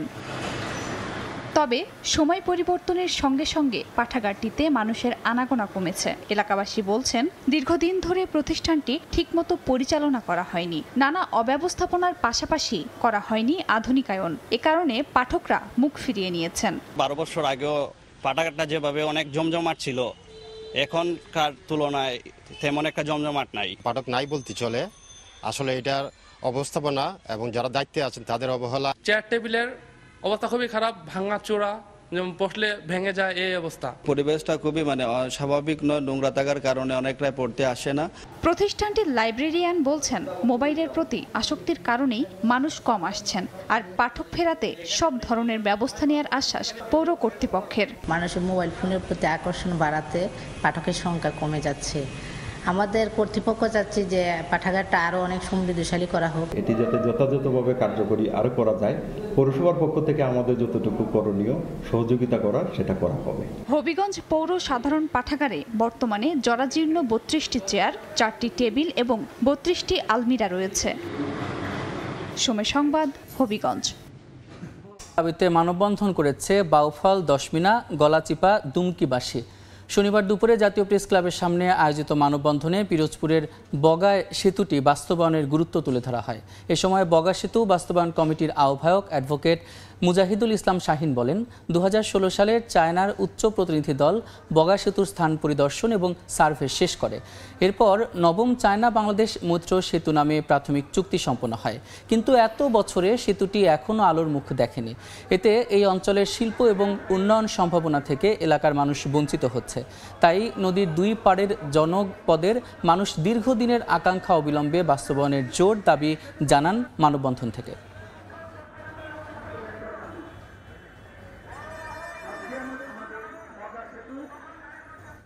Knitwear manufacturers and exporters association BKME এর নির্বাচনে 35টি পরিচালক পদের সবগুলোতেই মোহাম্মদ হাতেমের নেতৃত্বাধীন প্রোগ্রেসিভ নিট অ্যালাওয়েন্স প্যানেল বিজয়ী হয়েছে। শনিবার রাত 8টায় নারায়ণগঞ্জ শহরের চাষাড়ায় BKME এর নিজস্ব ভবনে নির্বাচনের ফলাফল আনুষ্ঠানিকভাবে ঘোষণা করেন সংগঠনের নির্বাচন কমিশনের চেয়ারম্যান শফিকুল্লাহ চৌধুরী। নির্বাচনে 572 জন ভোটারের মধ্যে 431টি ভোট ব্যালট বক্সে জমা পড়েছে। এর মধ্যে কার্যকর হয়েছে 408টি ভোট এবং বাতিল হয়েছে 23টি। দীর্ঘ 1 যুগ পর আনুষ্ঠানিকভাবে সংগঠনটির পরিচালনা পর্ষদের নির্বাচন অনুষ্ঠিত হলো। এর আগে 2012 সালে ভোটের আয়োজন করা হয়। বিশ্বাস করি আমাদের এই বোর্ড, আমার সাথে যারা আছেন তারা প্রত্যেকেই অত্যন্ত যোগ্য ক্যান্ডিডেট ছিলেন। আমরা আগামী দিনগুলিতে সরকারের সাথে আমাদের যে সমস্যাগুলি রয়েছে, বিশেষ করে গ্যাস সংকট নিয়ে আমরা কাজ করেছি। মন্ত্রণালয়গুলির সাথে আমাদের এই সেক্টরের নানা পলিসি নিয়ে, বিশেষ করে কাস্টমস ভ্যাট এবং ট্যাক্সেশন পলিসি নিয়ে বেশ কিছু সমস্যা আমাদেরকে ফেস করতে হচ্ছে প্রতিনিয়ত। আমরা এগুলি নিয়ে কাজ করব। নানা আয়োজনে বান্দরবানে পালিত হচ্ছে বৌদ্ধ ধর্মাবলম্বীদের অন্যতম ধর্মীয় উৎসব বুদ্ধ পূর্ণিমা। এ উপলক্ষে বিহারে বিহারে চলছে প্রার্থনা, ধর্মীয় দেশনা, চুয়াইং দান সহ নানা আনুষ্ঠানিকতা। এই মুহূর্তে জেলার কেন্দ্রীয় বৌদ্ধ বিহারের সামনে রয়েছেন রিপোর্টার NA জাকির। যাচ্ছি তার কাছে। জাকির, বৌদ্ধ ধর্মাবলম্বীদের অন্যতম প্রধান ধর্মীয় উৎসব শুভ বুদ্ধ পূর্ণিমা আজ। প্রতি বছর পূর্ণিমার তিথিতে বৌদ্ধ ধর্মাবলম্বীরা এই দিনটি উদযাপন করে থাকে। মূলত গৌতম বুদ্ধের 3টি স্মৃতি বিজড়িত দিন আজকের এই দিনটি। আজকের এই দিনে গৌতম বুদ্ধের জন্ম লাভ করেন, নির্বাণ লাভ করেন এবং একই দিনে তিনি বুদ্ধত্ব লাভ করেন। তো এই কারণে এই স্মৃতি বিজড়িত দিনটিকে মহা ধুমধাম করে কিন্তু বৌদ্ধ ধর্মাবলম্বীরা পালন করে থাকে। সেই ধারাবাহিকতায় আজ সকালেই কিন্তু এই বিহারে চলছে জাতীয় পতাকা উত্তোলন, ধর্মীয় দেশনা, ছোয়াং দান সহ নানা আনুষ্ঠানিকতা। আমরা এই মুহূর্তে আছি বান্দরবান কেন্দ্রীয় বৌদ্ধ বিহারে। এখানে আমরা আপনাদেরকে দেখানোর চেষ্টা করছি যে বৌদ্ধ বিহারে বৌদ্ধ ধর্মাবলম্বী যে নরনারী যারা রয়েছে, দায়ক দায়িকা যারা রয়েছে, তারা কিন্তু এখানে আসছেন। সকাল 7:15 কিন্তু তাদের একটি শোভাযাত্রা রয়েছে। বৌদ্ধ ধর্মাবলম্বীরা এই শোভাযাত্রা প্রদক্ষিণ করবে, তাদের বিভিন্ন পাড়া প্রদক্ষিণ করে আবার একই জায়গায় এসে শেষ হবে। এরপরে কিন্তু এখানে ধর্মীয় দেশনা রয়েছে এবং ছোয়াং দান রয়েছে, বোধি বৃক্ষে জল সিঞ্চন রয়েছে এবং সন্ধ্যায় কিন্তু হাজার প্রদীপ প্রজ্বলন রয়েছে। এছাড়াও আপনার বিভিন্ন বিহারে কিন্তু বিভিন্ন বিহারে চলছে ধর্মীয় প্রার্থনা। এই কারণে মোটামুটি বলা চলে যে কি আজকে বুদ্ধ ধর্মাবলম্বীদের এই দিনটি তারা কিন্তু মহা ধুমধামে পালন করছে, কারণ 3টি স্মৃতি বিজড়িত আজকের এই দিনটি প্রতি বছর পূর্ণিমার তিথিতে বৌদ্ধ ধর্মাবলম্বীরা এই বুদ্ধ পূর্ণিমা উদযাপন করে থাকে। বুদ্ধ পূর্ণিমাকে ঘিরে এই মুহূর্তে বান্দরবান পার্বত্য জেলার যে বৌদ্ধ বিহারগুলি রয়েছে, বিভিন্ন উপজেলা, বিভিন্ন পাড়ায় যে বিহার বা ক্যাম্পগুলি রয়েছে, সেখানে কিন্তু সকাল থেকেই তারা বিভিন্ন আনুষ্ঠানিকতা পালন করছে। বিশেষ করে আমরা যেটি জানতে পেরেছি, ভোর থেকে প্রথমে তাদের যে জাতীয় পতাকা রয়েছে এবং তাদের বিহারাঙ্গনে তাদের নিজস্ব যে পতাকা রয়েছে সেই পতাকা উত্তোলন করেছে তাদের ধর্মীয় গানের মাধ্যমে। এরপরে তাদের একটি শোভাযাত্রা বের হবে অল্প কিছুক্ষণ পরে। সেই শোভাযাত্রার প্রস্তুতি এই মুহূর্তে চলছে। ধর্মাবলম্বী নারী পুরুষ কিন্তু এই মুহূর্তে বিহারের দিকে আসছে, বিহারে তারা জড়ো হচ্ছে। তারপরে কিন্তু তাদের শোভাযাত্রাটি শুরু হবে এবং এই শোভাযাত্রাটি বিভিন্ন পাড়া প্রদক্ষিণ করে আবার কিন্তু এই বিহার প্রাঙ্গণে এসে শেষ হবে। তারপরে তাদের যে বোধি বৃক্ষ রয়েছে সেই বোধি বৃক্ষে তারা কিন্তু জল সিঞ্চন করবে। বিশেষ করে বিভিন্ন বয়সী নারী পুরুষ তারা সেখানে সমবেত প্রার্থনা করবে দেশ ও জাতির মঙ্গল কামনায়। ধর্মীয় দেশনার পাশাপাশি মঙ্গল কামনার প্রার্থনা তারা মিলিত হবেন এবং 9টার পর থেকে কিন্তু যে বিভিন্ন বিহার রয়েছে তাদের সেই বিহারে তারা ছোয়াং মানে বিশেষ করে খাবার পরিবেশন করবে ভ্রান্তিদের উদ্দেশ্যে। এছাড়াও তারপরে তারা বিকালে কিন্তু এই বুদ্ধ পূর্ণিমাকে ঘিরে ধর্মীয় দেশনা রয়েছে, পঞ্চশীল গ্রহণ করবে, তারা অষ্টশীল গ্রহণ করবে।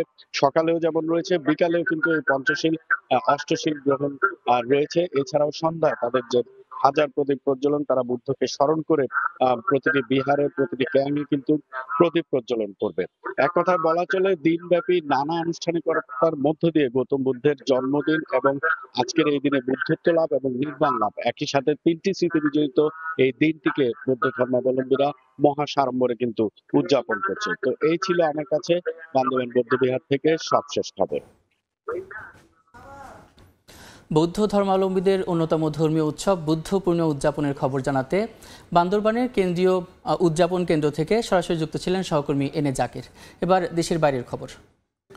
যুদ্ধবিরতির ঘোষণার কয়েক ঘন্টার মধ্যেই নিয়ন্ত্রণ রেখা বরাবর পাল্টাপাল্টি যুদ্ধবিরতি লঙ্ঘনের খবর পাওয়া গেছে। পাকিস্তানের বিরুদ্ধে যুদ্ধবিরতি লঙ্ঘনের অভিযোগ এনে কড়াভাবে প্রতিহতের হুঁশিয়ারি দিয়েছেন ভারতের পররাষ্ট্রমন্ত্রী।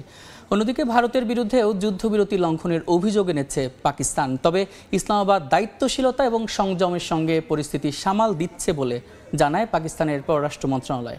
যুদ্ধবিরতির পর জাতির উদ্দেশ্যে ভাষণে পাকিস্তানের প্রধানমন্ত্রী জানান, ইসলামাবাদ দায়িত্বশীল রাষ্ট্রের মতোই আচরণ করেছে।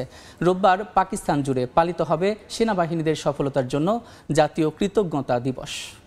ভারত পাকিস্তানের যুদ্ধবিরতির সিদ্ধান্তকে সাধুবাদ জানিয়েছেন বাংলাদেশের অন্তর্বর্তী সরকারের উপদেষ্টা ডক্টর মোহাম্মদ ইউনুস। কূটনৈতিক সমস্যার সমাধানে দুই প্রতিবেশীর পাশে থাকার প্রতিশ্রুতি দেন তিনি। যুদ্ধবিরতিতে পাকিস্তানের ভূমিকার প্রশংসা করেছে চীনের পররাষ্ট্রমন্ত্রী। ইউরোপীয় ইউনিয়ন, জাতিসংঘ এবং আরব বিশ্ব সবাই এই উদ্যোগকে স্বাগত জানিয়ে যুদ্ধবিরতির ধারাবাহিকতা বজায় রাখার আহ্বান জানিয়েছে।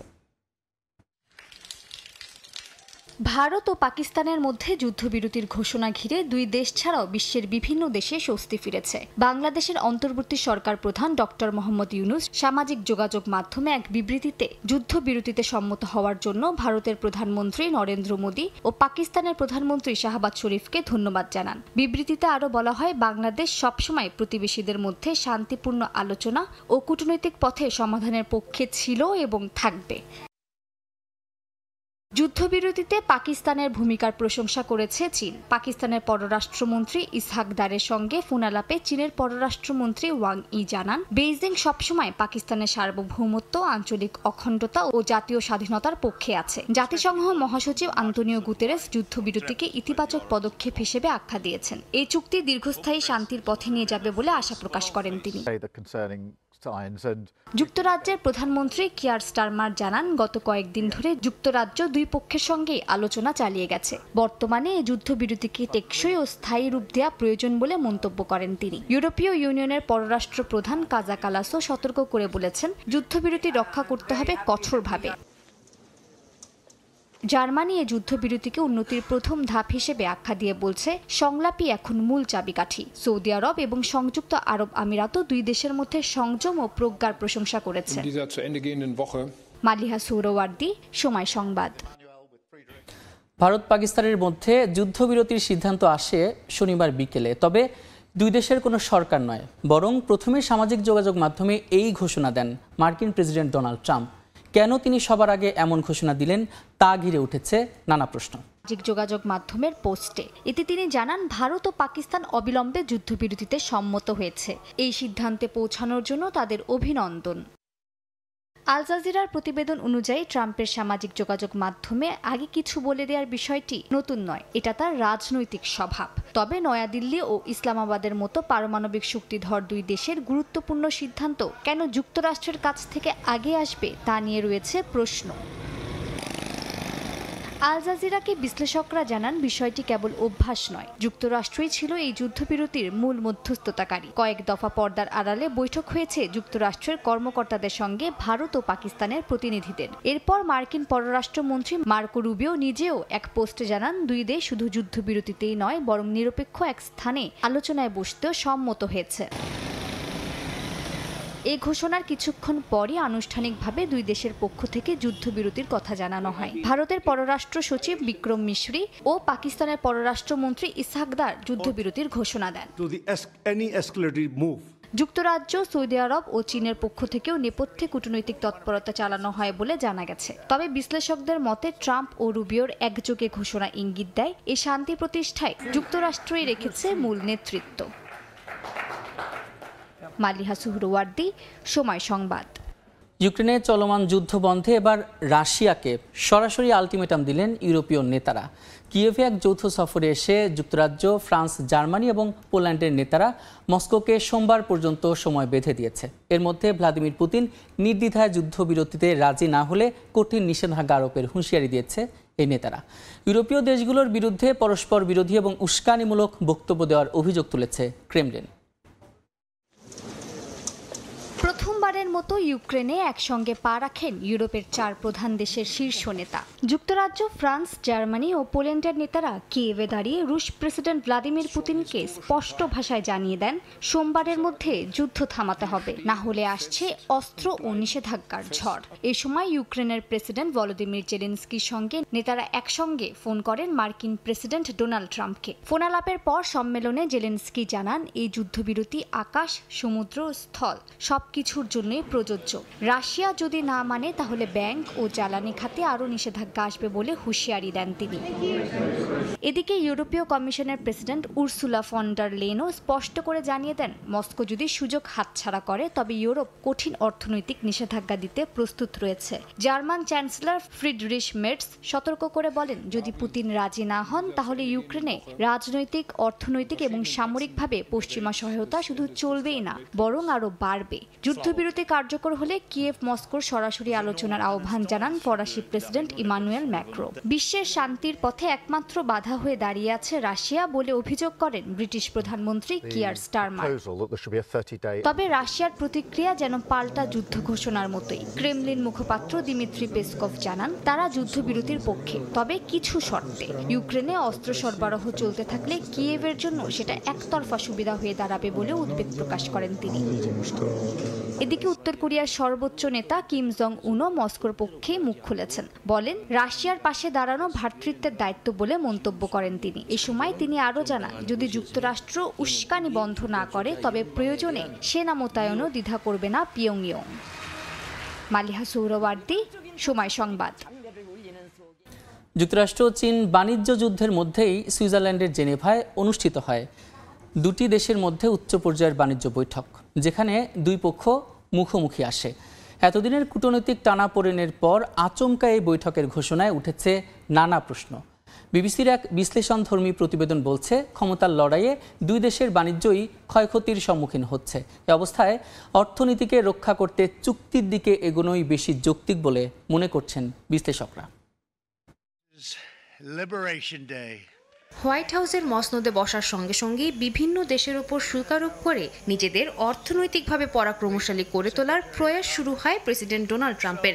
নিজের এশীয় প্রতিদ্বন্দ্বী চীনের ওপরেও 145% শুল্ক ঘোষণা করেন তিনি। অধিকাংশ দেশই যেখানে ট্রাম্পের নির্দেশনা মেনে সমঝোতার পথ ধরেন, চীন সেখানে ঘোষণা দেয় পাল্টা শুল্ক আরোপের। তবে প্রতিযোগিতার পথ ছেড়ে এবার সমঝোতার পথ বেছে নিতে চলেছে দুটি দেশই। স্থানীয় সময় শনিবার সুইজারল্যান্ডে মুখোমুখি হয় দুই দেশ। তবে সব ছাপিয়ে প্রশ্ন উঠছে হঠাৎ কেন এই মতবদল ওয়াশিংটন বেইজিং এর। বিবিসির এক বিশ্লেষণধর্মী প্রতিবেদনে এই প্রশ্নেরই উত্তর খোঁজার চেষ্টা চালানো হয়েছে। বিশ্লেষকদের মতে যুক্তরাষ্ট্র এবং চীন দুই দেশই চেষ্টা চালাচ্ছে নিজেদের শক্তিশালী প্রমাণ করে অপর পক্ষকে নিরুপায় প্রমাণ করার। তবে দুই দেশের বন্দরে জমে থাকা জ্বালানি প্রমাণ করে কেউই নতুন এই পরিস্থিতিকে সামাল দিতে সফল হচ্ছেন না। এ অবস্থায় অর্থনীতিকে বাঁচানোই দুই দেশের মূল লক্ষ্য হয়ে উঠেছে বলে মনে করা হচ্ছে। যদিও আলোচনাকে ঘিরে দুই দেশই বলছে অপর পক্ষের আগ্রহেই এই বৈঠকের আয়োজন। এদিকে চীনের ভেতরে তীব্র হচ্ছে সংকট। এপ্রিলেই রফতানি কমেছে 21%। কারখানাগুলো বন্ধ হতে বসেছে। উৎপাদন কমে যাওয়ায় চাকরি হারাচ্ছেন লাখ লাখ শ্রমিক। আরেকদিকে প্রেসিডেন্ট শি জিনপিং মস্কো সফরের সময় আলোচনার সম্মতিতে দেখাতে চাইছেন বিশ্বমঞ্চের শক্ত অবস্থান, যাতে মুখ রক্ষা হয় অথচ চাপও সামলানো যায়। যুক্তরাষ্ট্রেও অর্থনীতির চাকা থমকে আছে। প্রথমবারের মতো জিডিপিতে দেখা যাচ্ছে অধপতন। পণ্যের দাম বাড়ছে প্রতিদিন। আমদানির ওপর নির্ভরশীল খাতগুলো ভেঙে পড়ছে। খেলনা, প্রযুক্তি পণ্য, শিশু সামগ্রী সবকিছুতেই ঘাটতি। প্রেসিডেন্ট ট্রাম্পের ওপর বাড়ছে রাজনৈতিক চাপ, যা তার জনপ্রিয়তাকে নাড়া দিচ্ছে। এ অবস্থায় শত প্রতিদ্বন্দ্বিতার মধ্যেও বৃহত্তর স্বার্থে আলোচনার সিদ্ধান্ত নেয় দুই দেশ। তবে কোনো প্রকার চুক্তি স্বাক্ষরে দুই দেশ কতটুকু ছাড় দিতে প্রস্তুত তা নিয়ে এখনো কোনো তথ্য পাওয়া যায়নি। সাদিয়া তাসনিম, সময় সংবাদ। মায়েদের কান্না থামছেই না। মা দিবসের আগের দিন নিখোঁজ সন্তানদের জন্য মোমবাতি জ্বালিয়ে প্রতিবাদ জানিয়েছেন তারা। রাষ্ট্রের কাছে একটাই দাবি, সত্য ও ন্যায় বিচার। স্বজনরা বলছেন সরকার বারবার প্রতিশ্রুতি দিলেও মিলছে না বিচার। ছেলের জন্য মায়ের অপেক্ষা। সন্তানের ছবি বুকে নিয়ে নির্ঘুম কাটছে বছরের পর বছর, কিন্তু মেলে না আদরের ধনের খোঁজ। মা দিবসের ঠিক আগের রাত মেক্সিকো সিটির মাদার্স মনুমেন্টে সন্তানের খোঁজে জড়ো হন মায়েরা। হাতে মোমবাতি, চোখে বেদনার অশ্রু। এভাবেই প্রত্যেক মা দিবসে সন্তানদের খুঁজে ফেরেন তারা, স্মরণ করেন প্রিয় ছেলেকে। অপেক্ষায় থেকে অনেক মা পাড়ি জমিয়েছেন পরপারে। সরকার কোনো পদক্ষেপ না দেয়ায় প্রতিবাদের সুর স্বজনদের কণ্ঠে।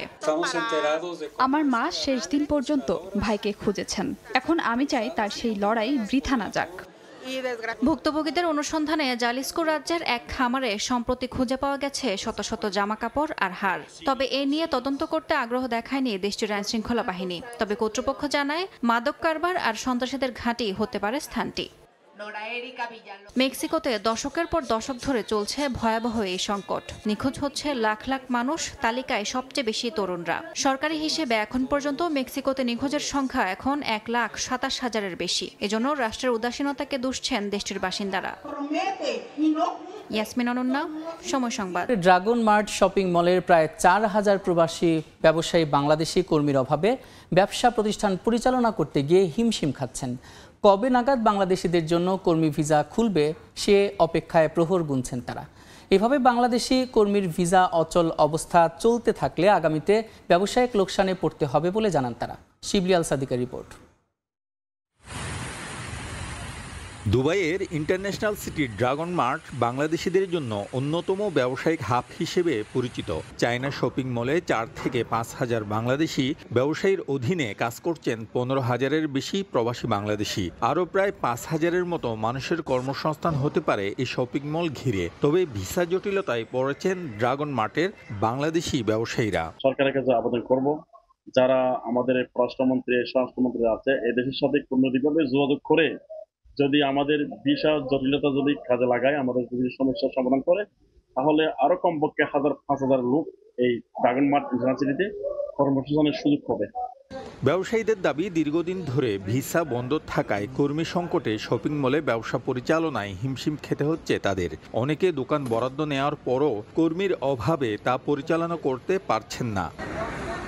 তাদের দাবি, সমস্যার সমাধানে উদ্যোগ না নিলে ব্যবসা বন্ধ হয়ে গেলে লাখ লাখ প্রবাসী সমস্যায় পড়তে পারেন। নতুন ব্যবসা বাণিজ্য যদি আমরা তুলতে যাই, তাহলে আমাদের বাংলাদেশের রেমিটেন্স বাড়ানোর জন্য বাংলাদেশিদের আমরা অগ্রাধিকার ভিত্তিতে আমরা কাজ দিতে পারবো। এদিকে ড্রাগন মার্ট সহ আমিরাতের নানা প্রদেশে হাজার হাজার ছোট বড় বাংলাদেশি ব্যবসায়ীরা ভিসা জটিলতায় কর্মী নিয়োগ দিতে পারছেন না। বড় কোম্পানিতে শ্রমিক পাঠানোর পাশাপাশি প্রবাসী বিনিয়োগকারীদের ব্যবসা টিকিয়ে রাখার দিকেও সরকারের মনোযোগ দেওয়া উচিত। শিবলি আল সাদিক, সময় সংবাদ, সংযুক্ত আরব আমিরাত। নিরাপদে দেশে ফিরেছেন বাংলাদেশের 2 ক্রিকেটার রিশাদ হোসেন ও নাহিদ রানা। জন্মভূমিতে পা রেখে সৃষ্টিকর্তা এবং বিসিবির প্রতি কৃতজ্ঞতা প্রকাশ করেছেন তারা। গণমাধ্যমে জানান, পাকিস্তানে কয়দিনের ভয়াবহ অভিজ্ঞতার কথা। এ সময় বিসিবির সর্বোচ্চ চেষ্টায় তাদের সঙ্গে দেশে ফিরেছেন 2 ক্রীড়া সাংবাদিকও। আমরা ফ্লাইট টেক অফ করার 20 মিনিট পরে ওইখানে এয়ারপোর্টে একটা মিসাইল পড়ছে, তো পরার পরে আমরা একটু শক হয়ে গেছি। আতঙ্ক, উৎকণ্ঠা, গেল কয়েকদিনের ভয়াবহ অভিজ্ঞতার পর অবশেষে স্বস্তি রিশাদ, নাহিদ রানার। দেশের মাটিতে পা রেখে শুকরিয়া সৃষ্টিকর্তার প্রতি। ভালো ফিরে আসছি, তো ভালো লাগতেছে আলহামদুলিল্লাহ। আপাতত রাওয়ালপিন্ডি স্টেডিয়াম এলাকায় ড্রোন হামলার পর ভয় ধরে গিয়েছিল পিএসএল এর প্রতিটা বিদেশি ক্রিকেটারদের মনে। সে সময় আতঙ্কিত হলেও সতীর্থ নাহিদ রানাকে সাহস জুগিয়েছেন রিশাদ। বিশ্বাস ছিল যে কোনো অবস্থাতেই তাদের পাশে থাকবে বোর্ড। নিরাপদে দেশে ফিরে তাই কৃতজ্ঞতা জানিয়েছে বিসিবিকে। আমাদের চেয়ে সবচেয়ে ভয় ছিল বাংলাদেশের মানুষ, তো আমরা সবার কাছে কৃতজ্ঞ যে সবাই আমাদের দোয়া করছে আমরা ভালো ফিরে আসতে পারছি। তো বিসিবি থেকে অনেক খোঁজ খবর নিচ্ছে আমাদের সবসময়, এবং পিসিবি এবং পিএসএল টিম থেকে অনেক খোঁজ খবর নিচ্ছে। নাইজান একটু ঘাবড়ে গেছে এবং একটু চুপচাপ ছিল। আমি চেষ্টা করছি যে ওকে কিভাবে ওকে বলছি যে টেনশনে কিছু না, আমরা দুজন আছি, আল্লাহ তো আছে, সমস্যা নেই ইনশাল্লাহ। আমাদের যারা ফরেন ছিল ওরা অনেক ডিপ্রেশনে পড়ে গেছিল যে ওরা কেমনে যাবে, কি করবে না করবে। প্রথমবারের মতো বিদেশি লিগে খেলতে গিয়েছিলেন নাহিদ, রিশাদ। এই সংঘাতের আগ পর্যন্ত সেখানে অভিজ্ঞতাও ছিল দারুণ, তবে পরবর্তীতে সেখানে যেতে ভয় থাকবে মনে। এরকম হলে একটু ভয় কাজ করবে, তো সিচুয়েশন হিসাবে দেখা যাবে যে যাবো কি যাবো না ইনশাল্লাহ। আমাদের যে টিম ছিল রাহুল কারান্দাজ তো অনেক সাপোর্টিভ এবং সবাই ফ্যামিলির মতো, তো আমি বুঝতে পারিনি যে আমি পাকিস্তানে খেলতে গেছি। রিশাদ, নাহিদ ছাড়াও দেশের 2 ক্রীড়া সাংবাদিকও পড়েছিলেন পাকিস্তানের এই ভয়াবহ পরিস্থিতির মধ্যে। ক্রিকেটারদের মতো তাদেরও দেশে আনতে সর্বোচ্চ চেষ্টা করেছে বিসিবি। এক কথায় আমরা বিসিবির কাছে কৃতজ্ঞ, কারণ তারা যে ধরনের সহযোগিতা করেছে, তারা যদি বিশেষ করে বিসিবি প্রেসিডেন্ট ফারুক ভাই, তিনি যদি আসলে ওভাবে না বলতেন, আমি এরকমও শুনেছি যে তিনি এভাবে বলেছেন যে যদি আমার ক্রিকেটার যায় একই সাথে আমার সাংবাদিককেও নিয়ে যেতে হবে। ক্রিকেটের সাথে সার্বক্ষণিক যোগাযোগ ছিল, এখানে একটা বড় রোল প্লে করেছে রিশাদ হোসেন। ভয়ের ব্যাপার তো ছিল, যেমন আগের দিন একটা প্র্যাকটিস সেশন ছিল নাহিদ রানার, ওই গন্ডগোলের মধ্যে আমরা ওইখানে গিয়েছিলাম। তো নাহিদ রানা বলছিলেন যে ভাই মরতে তো হবেই, কিন্তু যদি দেশে গিয়ে মরি, মায়ের কাছে গিয়ে মরি, তখন ওইটা ভালো লাগতো আর কি। আপাতত যুক্তরাষ্ট্রের মধ্যস্থতায় যুদ্ধবিরতিতে সম্মত হয়েছে ভারত পাকিস্তান। তবে নতুন পরিস্থিতিতে আবারও পিএসএল আয়োজন করা হলে সেখানে যাওয়া হবে কিনা তা জানা নেই রিশাদ, নাহিদের। তামিম হোসেন, সময় সংবাদ, ঢাকা। শঙ্কার মেঘ কেটে গেছে টাইগারদের আমিরাত সফর নিয়ে। 2 ম্যাচের টি-20 সিরিজ খেলতে যথাসময়ে 14 মে দুবাই যাবে বাংলাদেশ জাতীয় ক্রিকেট দল। বিসিবির অনানুষ্ঠানিক সভা শেষে নিশ্চিত করেছেন পরিচালক। তবে হাতে এখনও সময় থাকায় পাকিস্তান সফর নিয়ে চূড়ান্ত সিদ্ধান্ত নিতে আরও সময় নিতে চায় বোর্ড। যদিও চলমান পরিস্থিতিতে পাকিস্তান সফরকে ঝুঁকিপূর্ণ বলছেন যুব ও ক্রীড়া উপদেষ্টা। মিরপুরের হোম অফ ক্রিকেটে ততক্ষণে বৈশাখের তীব্র তাপপ্রবাহ শেষে প্রশান্তির সন্ধ্যা নেমেছে। 5 মে থেকে শুরু হওয়া অনুশীলন এদিন প্রথমবার ফ্লাডলাইটের কৃত্রিম আলোয়। ততক্ষণে খবর পাওয়া গেছে যুদ্ধবিরতিতে সম্মত পাকিস্তান আর ভারত। সারা বিশ্বের মতো স্বস্তি বাংলাদেশেও স্বস্তি ক্রীড়াঙ্গনেও। অবশ্য তাতে অনিশ্চয়তা কাটেনি টাইগারদের পাকিস্তান সফর নিয়ে। যদিও অনুশীলন দেখে তা বোঝার উপায় নেই। ফিল সিমন্সের পাঠশালায় 3 পেসার তানজিম সাকিব, মুস্তাফিজ, হাসান মাহমুদের সঙ্গে হাত ঘুরিয়েছেন সহ অধিনায়ক শেখ মাহেদী। পাশের নেটে শ্যাডো করে সম্মুখে শট দেখাচ্ছিলেন নাজমুল হোসেন শান্ত আর নয়া অধিনায়ক লিটন কুমার দাস। এ তো ছিল সন্ধ্যার খবর। তবে দিনভর বিসিবিতে ছিল ফিসফাস। অনানুষ্ঠানিক বোর্ড সভাতেই দৃষ্টি সবার। প্রশ্ন ছিল চলমান পরিস্থিতিতে 25 মে থেকে শুরু হতে যাওয়া পাকিস্তান সিরিজ আদৌ স্থগিত কি হচ্ছে, আর পাকিস্তান সফর স্থগিত হলে দুবাই যাবে তো টাইগাররা। শেষমেশ সিদ্ধান্ত আসলো যথাসময়ে হচ্ছে আমিরাত সফর, আর হাতে সময় থাকায় পরিস্থিতির ওপরই ছেড়ে দেওয়া হয়েছে পাকিস্তান সফর। অ্যাজ পার ইন্টারন্যাশনাল কমিটমেন্ট ইউএতে যে 2টা টি20 ম্যাচ আছে এইটা এই শিডিউলে আমরা যাচ্ছি। পাকিস্তানটা current situation we are monitoring. Dubai trip হওয়াতে we will get a ample time to decide. বাতাসে গুঞ্জন পাকিস্তান সিরিজ হতে পারে দুবাইতেই। যদিও এই ইস্যুতে পিসিবির কাছ থেকে এখনো আনুষ্ঠানিক কোনো প্রস্তাবই পায়নি বিসিবি। তবে বর্তমান অবস্থায় পাকিস্তান সফরের ঝুঁকি মনে করিয়ে দিলেন যুব ও ক্রীড়া উপদেষ্টা। বর্তমান যে পরিস্থিতি সেই পরিস্থিতিতে কোনো প্রকার ঝুঁকি নেওয়া ঠিক হবে না। পাকিস্তান এম্বাসি থেকেও আমাদেরকে নিরাপত্তা ঝুঁকির বিষয়টি জানিয়েছে। বিসিবি চূড়ান্ত সিদ্ধান্তটা আপনাদেরকে জানাবে। এরকম কোনো ডিসকাশনই হয়নি এখনো। সিচুয়েশন যদি ইমপ্রুভ হয়, ওরা যদি করে, তো এটা ডিপেন্ডস অন দেম। কিন্তু আমরা যেটা হচ্ছে যে রাইট নাও আমাদের ইমিডিয়েট ডিসিশন নেওয়া দরকার ছিল যে দুবাইটা যাওয়ার, বিকজ ওরাও আবার ওদের অ্যারেঞ্জমেন্ট করে ফেলেছিল। পাকিস্তান সফর নিয়ে শনিবার সবার আগে অধিনায়ক, সিনিয়র ক্রিকেটার, কোচ সব পক্ষের সঙ্গে আলোচনা করেছে বিসিবির ক্রিকঅপস। তারাও সব সিদ্ধান্তই ছেড়ে দিয়েছেন বোর্ডের ওপর। ওরা বসেছিল আমাদের ক্রিকেট অপারেশনের সাথে, তারাও বোর্ডের ডিসিশনের উপরে দেখবে। and we have told that first priority is safety. তবে শেষ পর্যন্ত বাংলাদেশের পাকিস্তান সফর বাতিল হলে কিংবা স্থগিত হলে 20 মে দুবাই থেকে দেশে ফিরবেন টাইগাররা। মাহবুব রিমন, সময় সংবাদ, ঢাকা। সিঙ্গাপুরের বিপক্ষে ম্যাচের টিকিট শুধু অনলাইনেই নয়, বাফুফে ভবন কিংবা জাতীয় স্টেডিয়ামে একটি টিকিট বুথ করার পরিকল্পনা বাংলাদেশ ফুটবল ফেডারেশনের। ম্যাচের অন্তত 2 সপ্তাহ আগেই জার্সি অনলাইনে পাওয়া যাবে বলে নিশ্চিত করেছেন বাফুফের সহসভাপতি ফাহাদ করিম। এছাড়াও হামজা সমিতদের ম্যাচ দেখতে বিভিন্ন ক্লাব এবং সংস্থা টিকিটের জন্য অগ্রিম বুকিং দিচ্ছেন বলেও জানান তিনি, যেখান থেকে আর্থিকভাবে লাভবান হওয়ার আশা ফেডারেশনের। দীর্ঘদিনের সংস্কার কাজ শেষে জাতীয় স্টেডিয়ামে এবার মাঠে গড়ানোর অপেক্ষায় বাংলাদেশ বনাম সিঙ্গাপুর ম্যাচ। যে ম্যাচ ঘিরে জোরে সোরে চলছে বাফুফে ও এনএসসির প্রস্তুতি। হামজা সমিত সোমদের ম্যাচ নিয়ে দর্শক সমর্থকদের মাঝেও তুমুল আগ্রহ। এশিয়ান কাপ কোয়ালিফায়ারের এই ম্যাচের টিকিট বিক্রি করা হবে অনলাইনে, সে বিষয়ে আগেই নিশ্চিত করে বাফুফে। তবে যারা অনলাইনে টিকিট কাটতে পারবেন না তাদের জন্য বিশেষ ব্যবস্থা রাখার পরিকল্পনা ফেডারেশনের। বাফুফে ভবন কিংবা স্টেডিয়ামে রাখা হবে একটি টিকিট বুথ, যেখান থেকে সহজেই মিলবে সোনার হরিণ টিকিট। যখন টিকিটিং প্ল্যাটফর্মটা ফাইনালাইজ হবে তাদের সাথে আমরা কথা বলবো যে এই ধরনের কোনো হেল্প বুথ আমরা করতে পারি নাকি, স্পেশালি স্টেডিয়ামে কিংবা বিএফএফে, যেটা আমরা ইনফর্ম করবো। সো যাদেরই অসুবিধা হবে কোনো কারণে অনলাইনে প্রকিউরমেন্ট করতে, they can always go to the booth, ওখান থেকে তারা সাহায্যের মাধ্যমে সেটা করতে পারবে। এছাড়াও ভারতের বিপক্ষে ম্যাচের আগে জার্সি পেতে বেগ পোহাতে হলেও এবার সুখবর মিলছে আরও একটা। ম্যাচের অন্তত 2 সপ্তাহ আগে থেকেই অনলাইনে জার্সি পাওয়ার ব্যাপারে আশাবাদী বাফুফে। জার্সি আমাদের ডিজাইন মোটামুটি লক হয়ে গিয়েছে, সো দ্যাটস গুড। আমরা আমাদের কিট স্পন্সরের সাথে লঞ্চ প্ল্যান নিয়ে আলাপ করব। ওনাদের যে টার্গেট ন্যূনতম 2 উইকস কিংবা 3 সপ্তাহ আগে ওনারা বাজারে যেতে চান, বাট ডেফিনেটলি 2 সপ্তাহ আগেই জার্সি উইল বি লঞ্চ। এদিকে ঘরের মাটিতে হামজা সমিতদের ম্যাচ দেখতে মুখিয়ে দেশের বিভিন্ন সামাজিক সংগঠন থেকে শুরু করে বড় প্রতিষ্ঠান। স্টেডিয়ামে বেশ কয়েকটি হসপিটালিটি কর্নারের সেসব টিকেটের জন্য ইতোমধ্যে বাফুফের কাছে অনুরোধ জানিয়েছেন বিভিন্ন সংস্থা ও ক্লাবগুলো। হসপিটালিটি কর্নারের জন্য স্টেডিয়াম পরিদর্শনও করেছে বাফুফে। এ ধরনের সংস্থার কাছে টিকিট বিক্রি করে লাভবান হওয়ার আশা বাফুফের। ঢাকারই অন্যতম একটি সামাজিক ক্লাব, সোশ্যাল ক্লাবের মেম্বার ওনারা স্টেডিয়ামটা দেখেছেন, কিছু লোকেশন দেখেছেন যেখানে ওনাদের ক্লাবের মেম্বারদেরকে নিয়ে ওনারা সেদিনই খেলাটা উপভোগ করতে চায়। হসপিটালিটি যে টিকিটগুলি এগুলি সাধারণত অনলাইন হয় না। আমাদের হসপিটালিটি কর্নার যেগুলি আছে সেগুলি ওনাদেরকে দেখিয়েছি।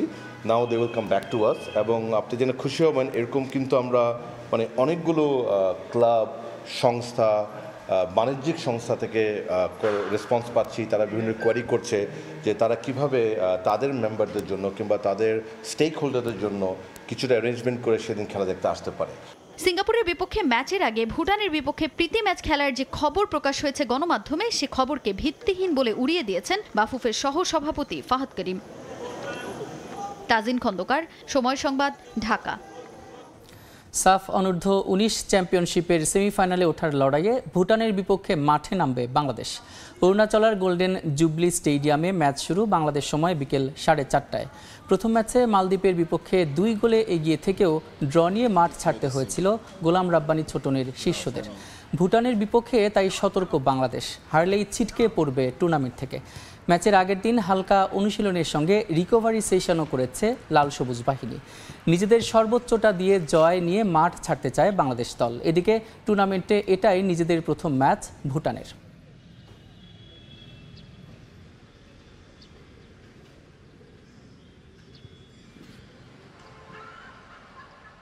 মাঠে আমরা কাজ করছি, আজকে রিকভারি সেশন করছি, তো ইনশাল্লাহ আমরা সব প্লেয়ারে প্রস্তুত আছি। ভুটানের ম্যাচে ইনশাল্লাহ আমরা সব প্লেয়ার আমরা ভালো খেলে ফুল এফোর্ট দিয়ে আমরা যে 3 পয়েন্ট সেটি নিয়ে আসার চেষ্টা করব। আমাদের চিন্তা লাস্ট ম্যাচে আমরা যে ভুলগুলি করছি, ছেলেরা যে ভুলগুলি করছে সামনের ম্যাচের এগুলি যেন না করে, সেই জন্য আমরা প্র্যাকটিস সেশন সাজাইছি। পর্যায়ে শীর্ষ সংবাদগুলো জানিয়ে দিচ্ছে আরেকবার। আওয়ামী লীগের কার্যক্রম নিষিদ্ধের সিদ্ধান্ত অন্তর্বর্তী সরকারের। পরবর্তী কর্মদিবসে পরিপত্র, দল হিসেবে বিচারের বিধান রেখে ট্রাইব্যুনাল আইনের সংশোধনী অনুমোদন।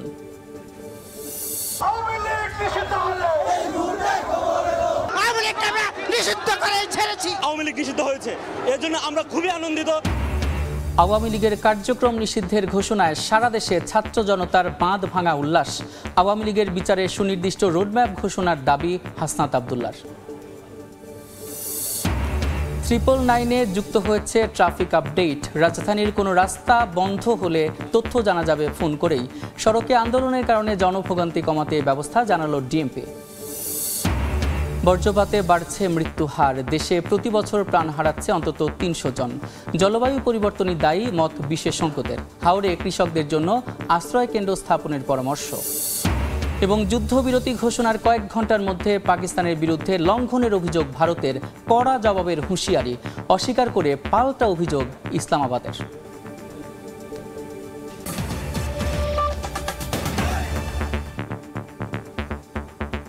এই ছিল ভোরের সময়ের সঙ্গে থাকুন সময়ের।